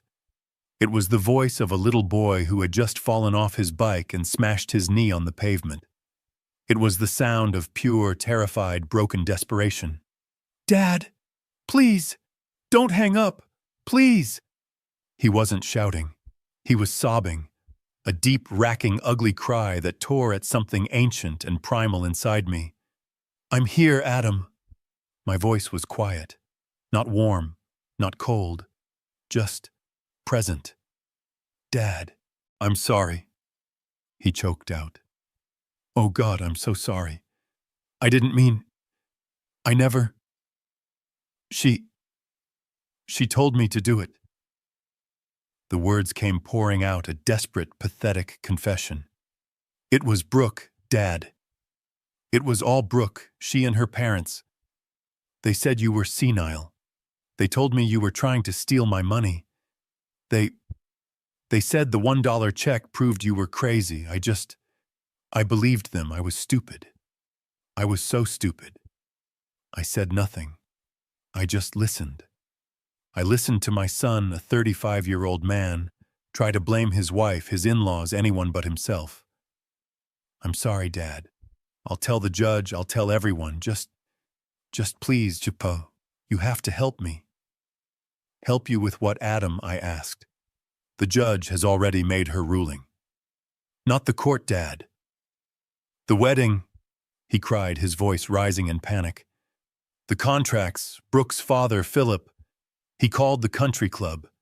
He called the caterer. He canceled the checks. He said, He said I was the one who lied. He said I committed fraud. He says I'm responsible for the $150,000, not him. And are you? I asked. What? No, I mean, I signed the contracts, but I thought I had the money. The trust, my trust. It was never your trust, Adam. It was Clara's test, and you failed. I know, he screamed. God. Dad. I know I get it. I failed. I'm a horrible person. I'm a failure. Are you happy? Is this what you wanted? What I wanted, Adam, was a son. What I have is a man who tried to have his father committed to a nursing home to pay for a party. There was a long, terrible wail on the other end. Please, he whispered. All the anger gone, replaced by a terrifying, hollow dread. Dad, they're going to ruin me. The club is going to sue. The caterer is going to sue. Philip is... He's talking to his lawyers. He said he's going to have my wages garnished for the rest of my life. He said Brooke is annulling the marriage. That sounds like a very busy day, I said, my voice flat. Dad, stop, he begged. Please, you have money, I know you do. You don't have to be the trustee. Just be my father. Just this once, you're rich, I know you are. Miles called you the chairman. You can't let this happen. You can't let your only son be destroyed, $150,000. It's nothing to you. It's just money. It's just money, I repeated. I looked around my kitchen, at the old linoleum, at the worn countertops, at the dripping faucet I had fixed with my own hands. No, Adam, I said. It was never just money. That was the whole point. What does that mean? He sniffled. It means you're right about one thing. You signed the contracts. You made the promises. You're a grown man, and you're part of a merger, remember, and in a merger, you have to be able to cover your own debts. This is your business, Adam, not mine. Dad. No. Dad, please. What am I going to do? I'm ruined. Yes, I said. You are. You won't help me after everything. You're just going to let this happen, your son. My son. I said, my voice as cold and final as the gavel's slam would have never put me in this position. I hate you, he whispered, the desperation finally curdling into pure, impotent rage. I hate you. I know, I said, and for the first time I think I truly did. You made your choice, Adam, I said. You chose the Davenports. You chose Brooke. You chose the high-profile life. Now, go and live with your choice. I heard a sound. A gasp, a final choked sob, and then I placed the heavy black receiver back onto its cradle. The connection was cut. The line was dead. I stood in the silence of my kitchen. It was over. The last tie. Severed. The son I had raised, the boy Clara had worried about, was gone. And in his place was a stranger screaming into a dead phone. A stranger I had just finally let go. The Saturday of the wedding, October 12th, arrived with a painful, perfect clarity. The sky was a sharp, cloudless blue, and the autumn air in Montclair was crisp, smelling of wood smoke and damp leaves. It was the kind of day Clara and I would have spent in the garden, preparing the roses for the first frost. I woke up at 6, as I always do. I made my coffee on the stove. I read the newspaper. I did not look at the one good suit hanging in my closet, the dark wool I had worn to Clara's funeral. That suit was for mourning, and I was not in mourning. I realized, preparing for battle. I waited until 2 in the afternoon. I knew the ceremony was scheduled for 3. I went to the mudroom by the back door. I didn't put on my good suit. I put on the clothes I'd been wearing all week to dig up the dahlia bulbs. My oldest pair of jeans stained with soil at the knees, a faded red flannel shirt, the material worn thin at the elbows. I pulled on my heavy mud-caked work boots. I didn't shave. I ran a hand through my gray hair, letting it stand where it pleased. I looked at my reflection in the small, cracked mirror by the door. I was exactly who they had accused me of being. A simple, poor, disheveled old man. A man who would be out of place. A man who would make the governor uncomfortable. It was the perfect disguise. I didn't take the Bentley. I took my 20-year-old Ford pickup truck, the one with the persistent rattle in the engine and a long rust-colored scratch along the passenger side. The one Adam used to beg me to sell because it embarrassed him. The drive to the Davenport Country Club took 30 minutes. I drove through the massive ornate iron gates.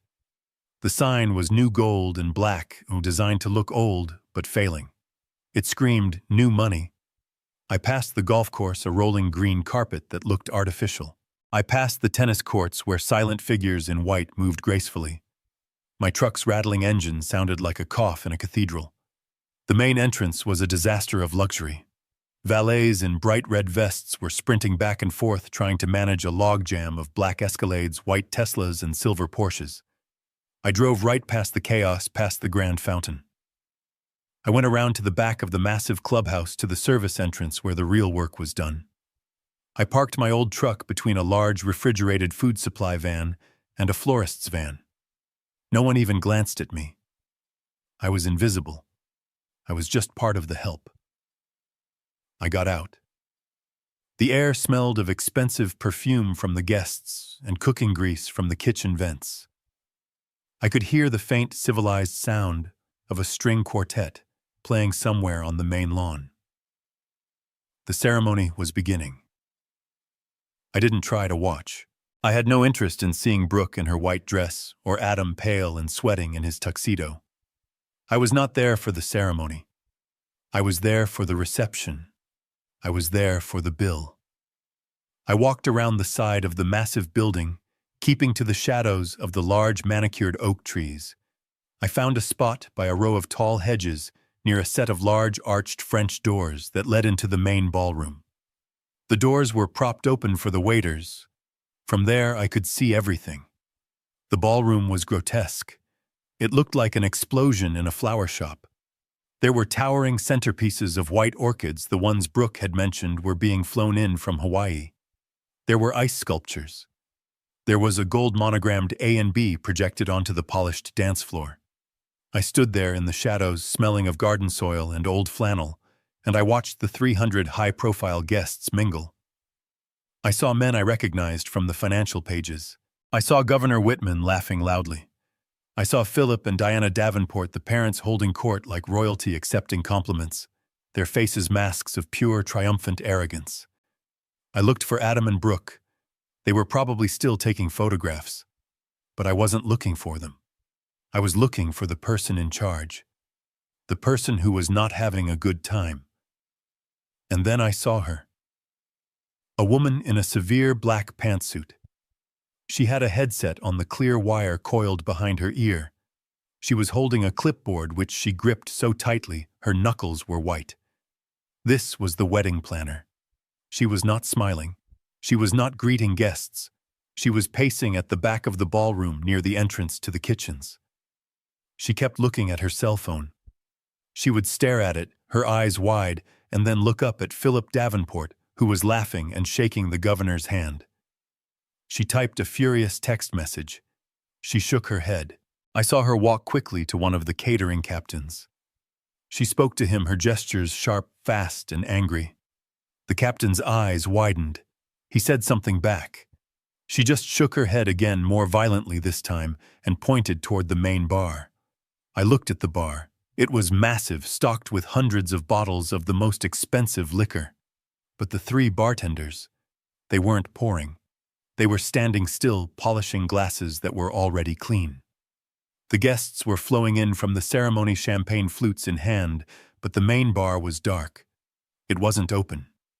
The wedding planner marched over to the head bartender. I was too far away to hear, but I could read the body language. She was demanding. He was unmoving. He shrugged, held up his hands as if to say, "Not my problem." and then pointed to his own phone. He hadn't been paid. The checks hadn't cleared. The final wire transfer had not arrived. The planner's face, even from 50 feet away, was a mask of pure, abject panic. She looked at her headset, spoke into it, and then looked at her watch. She was trapped. The checks that Philip Davenport had promised to cover, the checks that were supposed to be backed by my $12 million, had all bounced. Every single one. The $1 check had been a stone tossed into a pond. This was the tidal wave hitting the shore. I didn't smile. I just stood there in the shadows in my dirty boots. They had banned me because I was not appropriate.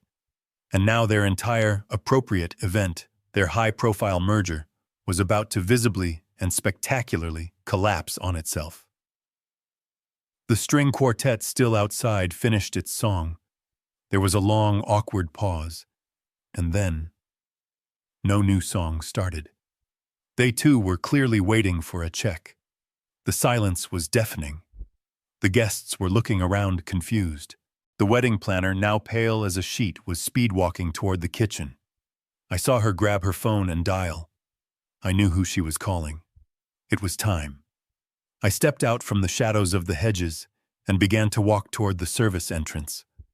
I walked slowly toward the service entrance, my muddy boots making no sound on the expensive flagstone path. The chaos was beautiful. Through the kitchen doors, I could see chefs standing still, their arms crossed, tall white hats tilted in conference. Waiters were huddled by the ice machines, not loading trays but whispering.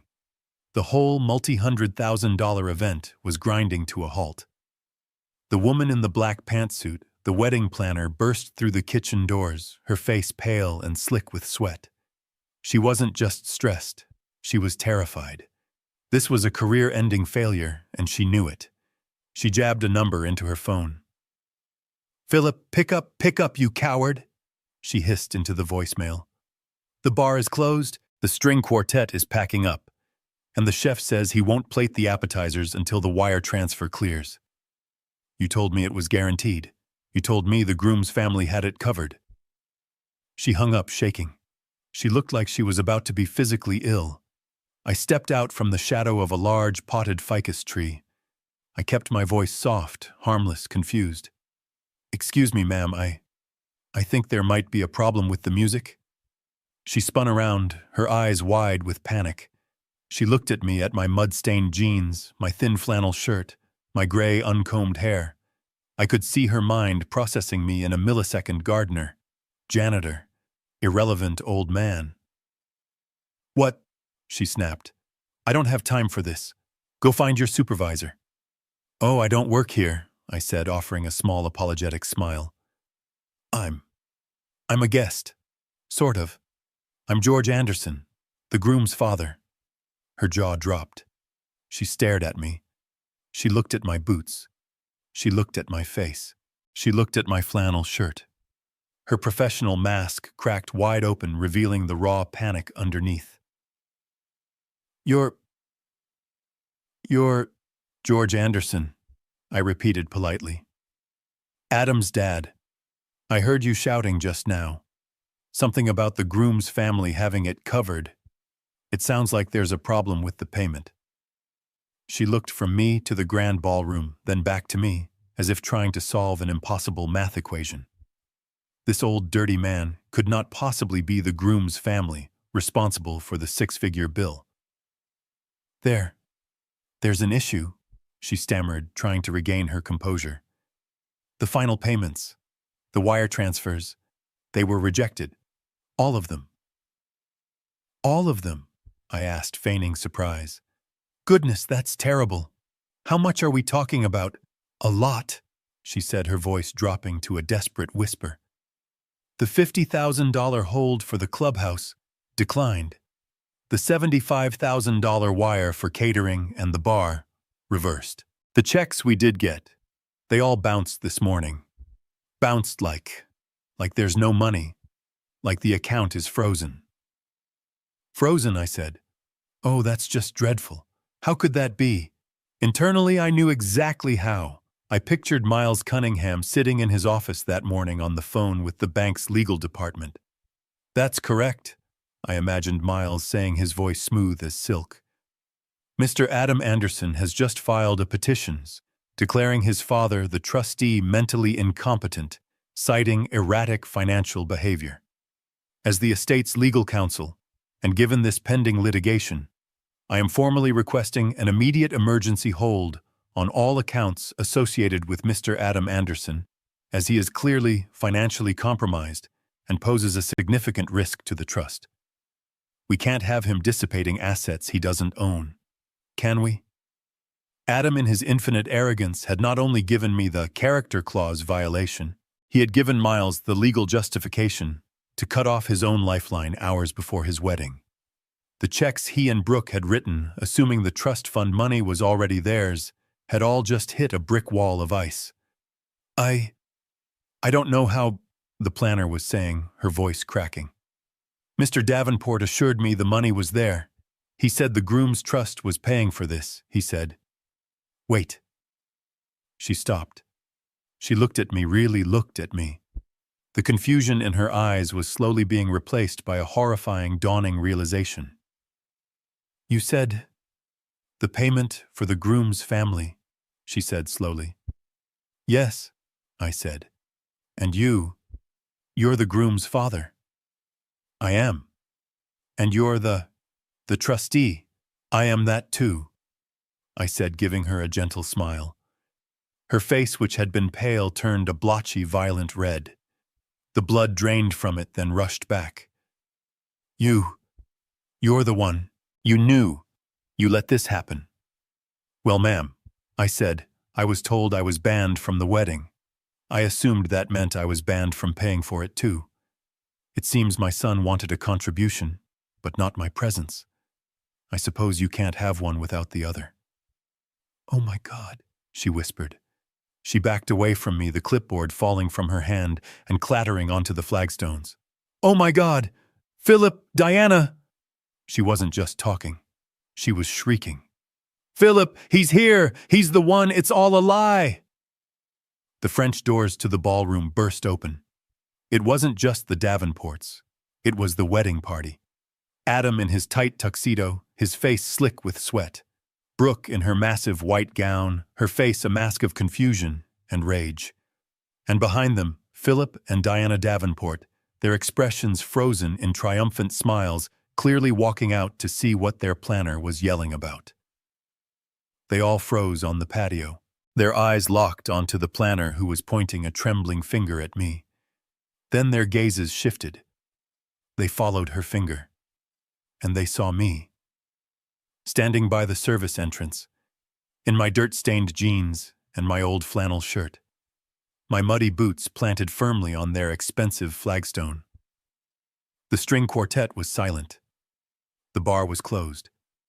The guests were peering through the windows, wondering where the food was, and the entire wedding party, the groom, the bride, and their arrogant, high-profile parents were staring in mute, absolute horror. Not at a monster, not at a corporate raider, but at a simple, poor, senile old man who it turned out held the kill switch to their entire world. Dad, Adam whispered, his voice cracking. What are you doing here? Adam's voice was a thin, reedy whisper. Dad, what are you doing here? He looked at my muddy boots, at my flannel shirt, as if his brain had short-circuited. He couldn't compute the image he was seeing. Before I could answer, Brooke pushed past him. Her beautiful, smiling bridal mask had vanished. Her face was tight, pale, and contorted with a rage so pure it was almost impressive. She wasn't just angry. She was confused. This wasn't part of her plan. You, she hissed. Her voice wasn't a shout. It was a pressurized spray of venom that cut through the cool evening air. What are you doing here? I banned you. I told you you were not allowed to come. Adam, ever the coward, reached for her arm. Brooke, honey, calm down. She ripped her arm out of his grasp, as if his touch had burned her. Don't touch me, Adam. He's doing this. This is him. I knew it. You're trying to ruin my wedding. Philip Davenport, her father, a large man who radiated an aura of cheap cologne and entitlement, stepped forward. He looked at me, his eyes sweeping from my muddy boots to my gray hair, as if I were a piece of garbage that had blown onto his property. I'm going to ask you to leave. Now. Security. He looked around for a uniformed guard, but the valets were busy with the Porsches and the rest of the staff. Well, the rest of the staff were the problem. There is no security. The voice that shrieked the words didn't belong to me or to the family. It was the wedding planner. Her black pantsuit was immaculate, but her face was crumbling. She stormed over to Philip, her professional mask completely gone, replaced by the raw, jagged panic of a woman watching her career go up in flames. "There is no security, Philip!" she screamed, jabbing a finger at his expensive tuxedo. "There is no bar. There is no chef. The kitchen staff is walking out. Your checks bounced." "That's a lie." Diana, the mother, gasped, clutching the massive diamond necklace at her throat. "That's impossible. We are the Davenports." "I don't care if you're the Rockefellers," the planner shrieked. Her voice was now loud enough for the first few rows of guests in the ballroom to hear. "The bank has reversed all payments. The account is frozen. We are $125,000 short. And that," she pointed at a massive melting ice sculpture of a swan, "is not free." She looked at Philip. She looked at Brooke. She looked at Adam. "You have 10 minutes." She said it slowly, enunciating every syllable. "That is the grace period my chef has given me before he wheels the uncooked sea bass and the lobster tails back onto the refrigerated truck. 10 minutes to get me a certified check or a completed wire transfer. After that, I call the police for fraud, and I sue all of you, every single one of you, for breach of contract." The air crackled. A time bomb had just been activated. 10 minutes. Philip Davenport's face turned a shade of purple I had only ever seen on a bad eggplant. He spun on Adam, who looked like he was about to faint. "You," Philip growled, getting right in Adam's face. You did this." "What, me?" Adam stammered, physically recoiling. I didn't do anything." "You lied," Philip roared, spittle flying from his mouth. "You came to me. You sat at my table in my club in Dallas. You told me you were the sole heir to the Anderson Cabot Trust. You guaranteed this. You said your father was a simple man, but the money was ironclad." "It is," Adam cried, his voice cracking. He looked past his furious father-in-law, his eyes wide with naked panic locking on me. "Dad, tell them about the trust. Tell them you're just confused. Fix this, Dad." He was begging me. My son, the son who had disowned me from this very party, was now begging me in front of his new terrifying family to pay for it. I just stood there. My hands were buried deep in the pockets of my old jeans. I didn't say a word. I just watched. Brooke turned on Adam. Her face was no longer angry. It was white with a slow, dawning horror. She had just connected the dots. She had seen the planner's panic, heard her father's accusation, and now she was looking at me, her confused father-in-law, standing there in muddy boots watching her dream collapse. He can't, can he?" she whispered. She looked at my old Ford truck parked in the service lot. She looked at my calm, quiet face. "Oh my God," she breathed. "Philip was right. You're a liar." "No, Brooke, I'm not," Adam cried, tears now streaming down his face. "Dad, tell them about the money. Tell them to stop." "You married me!" she screamed, her voice breaking into a hysterical shriek that echoed across the silent golf course. "You married me, and you're broke. You're a fraud. You have nothing. You're nothing." "I'm not!" Adam yelled back, finally pushing Philip away. He was sobbing now, a desperate, cornered animal. "The trust, it's my money. He's just being mean. He's punishing me because I didn't invite him, Dad. Please, I'm begging you." All eyes turned to me. The $300,000 wedding. The merger of two great families. The high-profile event. The future of the Davenports' social standing. All of it was hanging in the balance, and I was just a quiet old man in a flannel shirt smelling faintly of garden soil. "He's right," I said. My voice was calm. It wasn't loud, but it cut through the hysteria like a razor. Adam's head snapped up. His sobbing stopped. "What? He's right," I repeated, looking directly at Philip Davenport. "Adam is the sole beneficiary of the Clara Anderson Trust. It is, as you said, quite large and ironclad." A single shaky breath of relief escaped Adam's lips. Brooke's eyes widened with hope. Philip narrowed his still suspicious. "Then pay them," Philip demanded, gesturing to the apoplectic wedding planner. "Stop this idiotic, childish game and pay the bill." "I can't," I said simply. "What do you mean you can't?" Brooke shrieked, the hope vanishing. "You're the trustee Adam told us. You just sign the check. Do it." I said, taking a small step toward them, "that the account is, as your planner so accurately noted, frozen. It's completely locked. Nothing can go in and nothing can come out." Adam's face crumpled. "Frozen why?" "Who you did this? You sabotaged me." "No, Adam," I said, looking my son dead in the eye. "You did." "What are you talking about, old man?" Philip growled. "Spit it out. We're on a clock. You see, Mr. Davenport," I said, my voice as patient as if I were explaining something to a child. "Your lawyers are very good. But my wife's lawyers, they were better. My wife Clara was a very, very smart woman. She knew Adam. She loved him, but she knew him. She knew he craved approval. She knew he was susceptible to people who valued this." I gestured to the dripping, useless ice swan over this. I tapped my chest over my heart. "So she put a clause in her will," I continued. "A character clause. It was a test, you see." They all just stared at me. "Adam would only inherit his $12 million, I said, savoring the number. I saw Brooke and her parents flinch.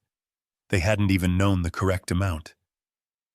"He would only get that money if he could prove to my soul and absolute satisfaction that he was a man of integrity, responsibility, and, here's the beautiful part, unwavering loyalty and respect to his father." Adam's face went from pale to the color of ash. He knew what was coming. "The minute you called me to ban me from this wedding, Adam, you failed the test. The minute you and Brooke sent me that $150,000 invoice for a party I wasn't allowed to attend, you signed your own disinheritance." That's not legal," Philip sputtered. "You can't just... It's subjective. We'll fight this." "Oh, it's 100% legal," I said. "And it was subjective. It was all up to my discretion. But then your family... You Tom decided to make it objective. You filed a petition. You swore to a judge on Monday morning that I was senile and incompetent." I smiled. "You can't have it both ways. You can't argue in court that I'm too senile to manage a checkbook, and then in the same week demand I authorize a $150,000 wire transfer. You legally proved my point for me. You proved you were acting with malice. You proved you had no respect. You, Mr. Davenport, and your daughter and my son. You all personally handed a judge the evidence needed to terminate that trust. Forever." 8 minutes, the wedding planner said, her voice hollow. She was just looking at her watch now, completely detached. Brooke looked at Adam. Her face was no longer angry. It was dead. $12 million, she whispered. Adam just stared at me, his mouth open, making no sound. 12 million, I confirmed. And all you had to do was invite your father to your wedding. 10 minutes are up, the planner announced loudly, her voice cracking with the strain. That's it. We're done. Shut it down. Call the police. She turned and marched back toward the kitchen, screaming into her headset. Shut it down. All staff out. We're evacuating the building. The client has defaulted. Philip Davenport let out a noise, a low, animalistic groan from the back of his throat. You bastard. You ruined me. Brooke didn't scream again. She just looked at Adam, her eyes completely vacant. And then she did something I will never forget. She reached up very slowly and with a vicious twist pulled the massive glittering diamond engagement ring off her finger. She didn't throw it. She just opened her hand and dropped it. It hit the flagstone with a tiny, insignificant tink. "I want an annulment," she said, her voice flat. "I'm calling my lawyer." She turned her massive white dress swishing and walked away from Adam toward her father. Adam just stood there alone looking at the ring on the ground. And then the lights in the grand ballroom went out, one by one. Clack, clack, clack. The guests who had been peering out suddenly erupted into shouts of confusion and anger. The merger was over. The party was done. The nightmare had begun. I turned my back on the chaos, on my son, on the ruins of their perfect day, and began to walk.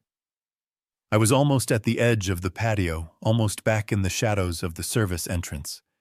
I could hear the chaos erupting inside the ballroom. The music hadn't just stopped. It was replaced by the scraping of chairs and the sound of 300 confused, angry voices. The lights were on, harsh and bright, exposing the undressed tables and the empty bar. It was no longer a party. It was an eviction. Then I heard his voice, no longer a scream, but a desperate, broken plea. "Dad, wait, please." I stopped. I didn't turn around. Not yet. I heard footsteps running on the flagstone, the awkward, stumbling sound of a man in dress shoes that were too tight. He grabbed my arm, his grip surprisingly strong, desperate. "Dad, you can't." He panted, his face pale and glistening with sweat. "You can't just walk away. Please, please." I turned slowly to face him. He was a mess. His tuxedo was rumpled, his bow tie undone. He was crying, his breath catching in ugly, hitching sobs. "It's already done, Adam," I said, my voice flat. "No, it's not." "We can fix it," he cried. Just tell them you were joking. Tell them it was a test. I'll apologize. I'll get on my knees. Right now, I'll do anything." He was actually starting to sink to his knees right there on the patio. Then Brooke was there, her face a terrifying mask of streaked makeup and pure primal hatred. She wasn't crying. She was vibrating with rage. She grabbed Adam by his tuxedo jacket and yanked him back to his feet. "Stop groveling," she shrieked at him. "He's not going to help. Can't you see he did this?" She then turned that rage on me. "You think you've won, don't you?" she spat. "You think you're so clever, you bitter old snake. You ruined my life, my life." "I did nothing, Brooke," I said calmly. "I just declined to pay for your party, a party you banned me from." "He's right, Brooke. It's over." It was Philip Davenport. He and his wife Diana were standing right behind her.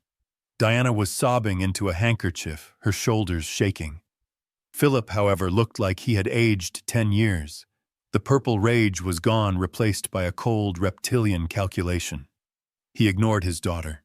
He ignored Adam. He walked right up to me, close enough that I could smell the expensive scotch on his breath. "George," he said, his voice a low, dangerous growl, "let's be adults. You've made your point. You've humiliated my daughter. You've embarrassed my family. Bravo. Now name your price." I just looked at him. "What?" he snapped. "What do you want?" 100,000 too. You want me to apologize?" "Fine. I'm sorry. I'm sorry my daughter thinks you're a senile old fool. Now fix this. Pay the planner. Get the lights turned back on." I almost smiled. Even now he thought this was a negotiation. He thought he could buy his way out. "It's not for sale, Philip," I said. Diana, his wife, finally spoke, her voice thick with tears. "Please, George, think of the scandal, the shame, our friends, the governor. They're all in there. This will ruin us. It will ruin Brooke." She was pleading, but not for my forgiveness. She was pleading for her reputation. "You should have thought of that. I said, before you decided to judge me by my gardening clothes. I'll pay you, Adam blurted out, a new desperate idea striking him. When I get a job, I'll pay you back. All of it, the 150,000, just cover it. Please, Dad, it's my wedding. That was the moment. The final desperate plea from the man-child who had caused it all. He still didn't get it. He was still trying to bargain, still trying to use money he didn't have to fix a problem he had created. He was still...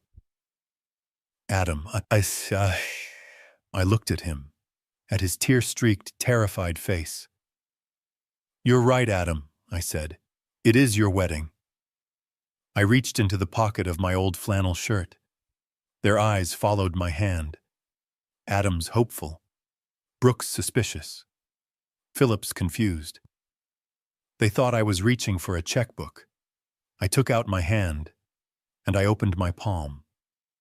I held his gaze. My son. This desperate, broken stranger in a ruined tuxedo.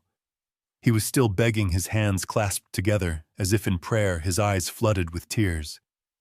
Dad, please. I'll do anything. Just pay them. I'm begging you.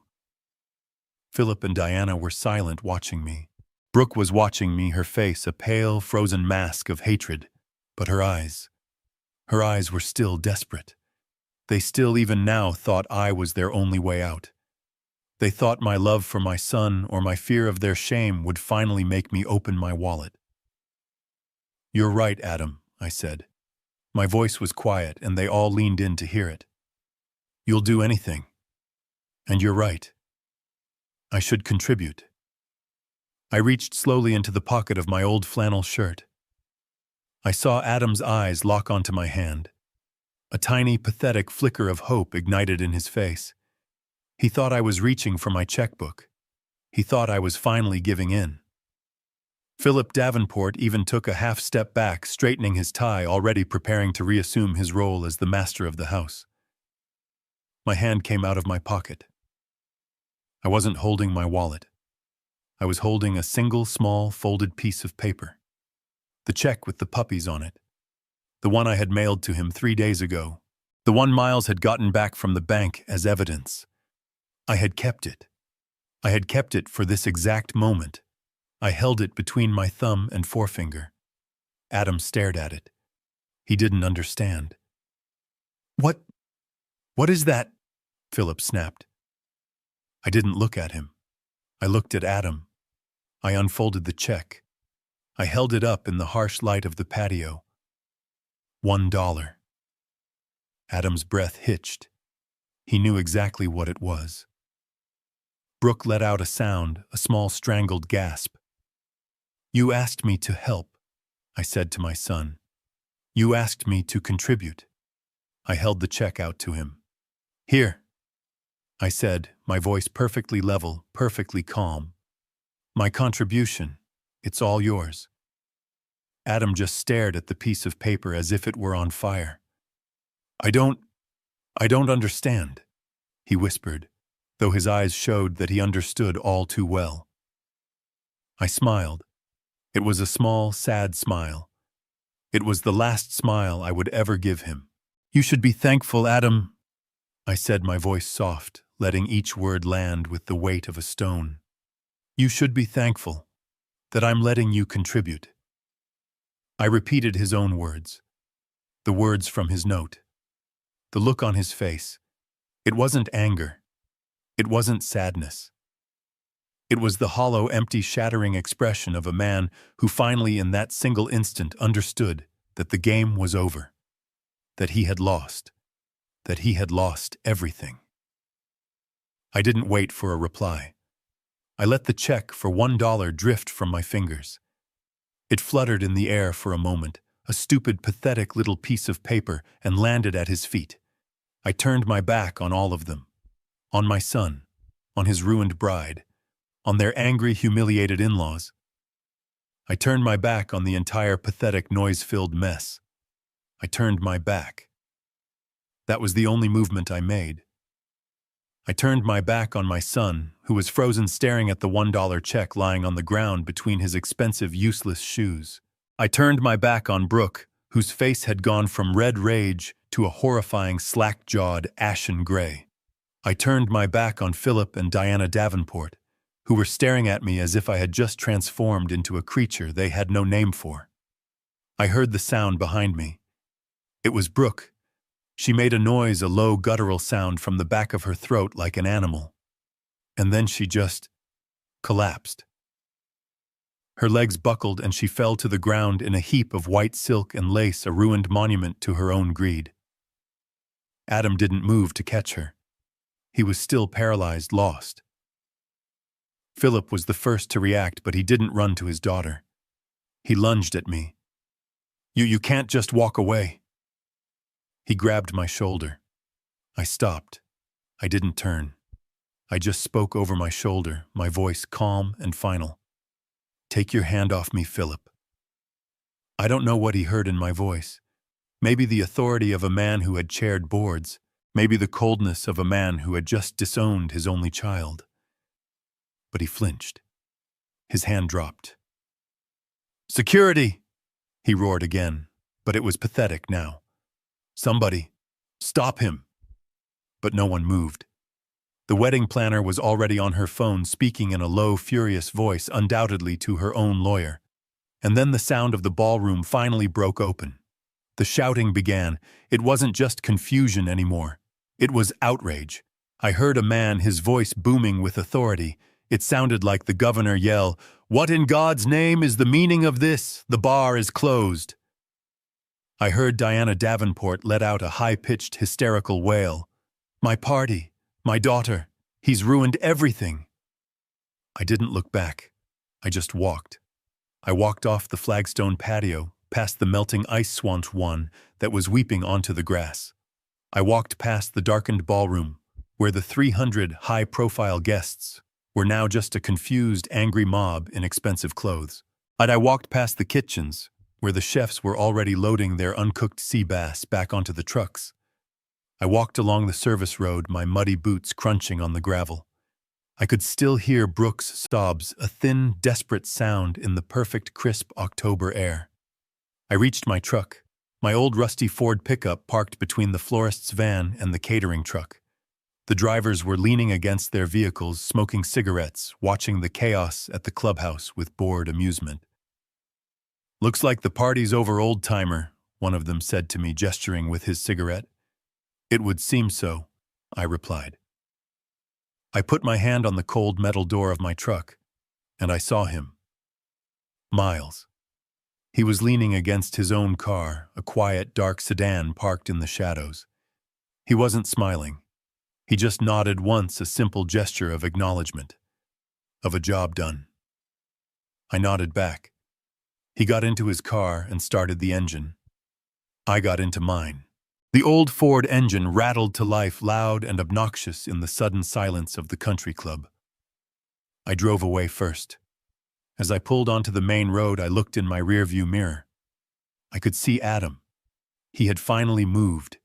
He was standing in the middle of the driveway, illuminated by the headlights of the departing Porsches and Escalades, a lone, pathetic figure in a ruined tuxedo.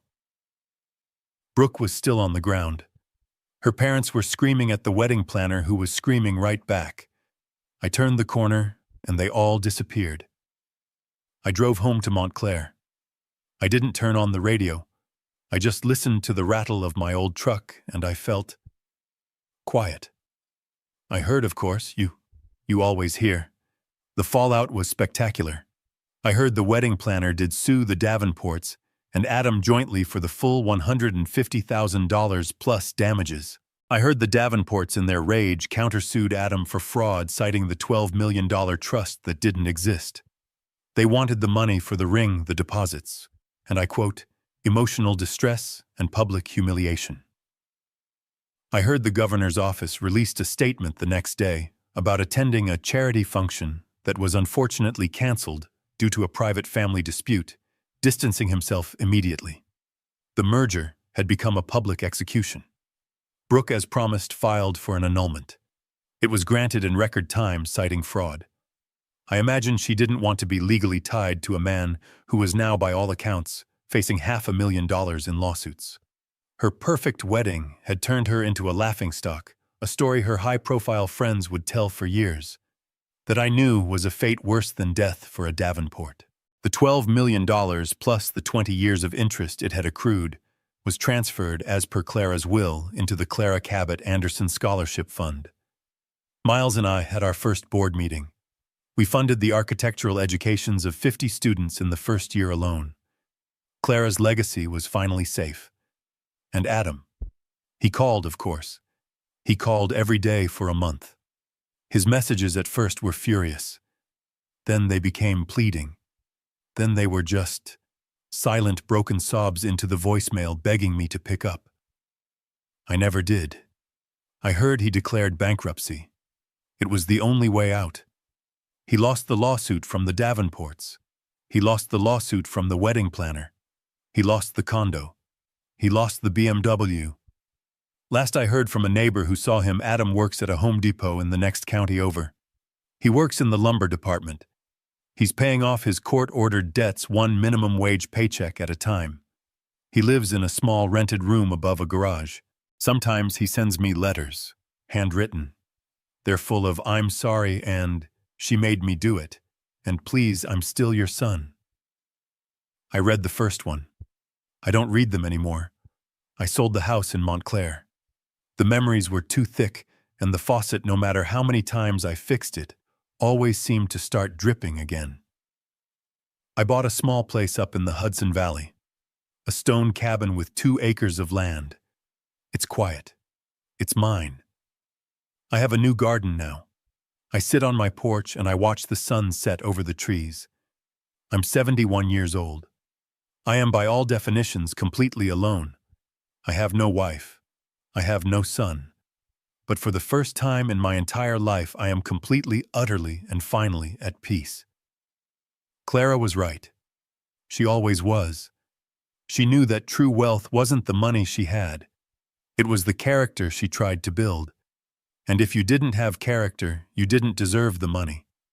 My son thought he could ban me from his life and still send me the bill.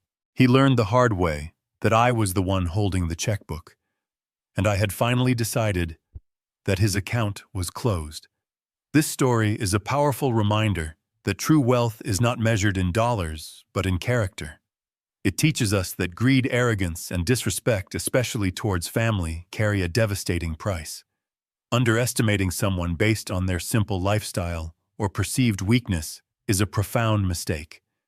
True power lies not in what you can buy, but in the integrity you hold. Betraying loyalty for financial gain doesn't just cost you an inheritance. It costs you your dignity, your family, and ultimately, your self-respect. What do you think of the lesson Adam and Brooke learned? Let me know your thoughts in the comments below, and please like and subscribe for more stories like this.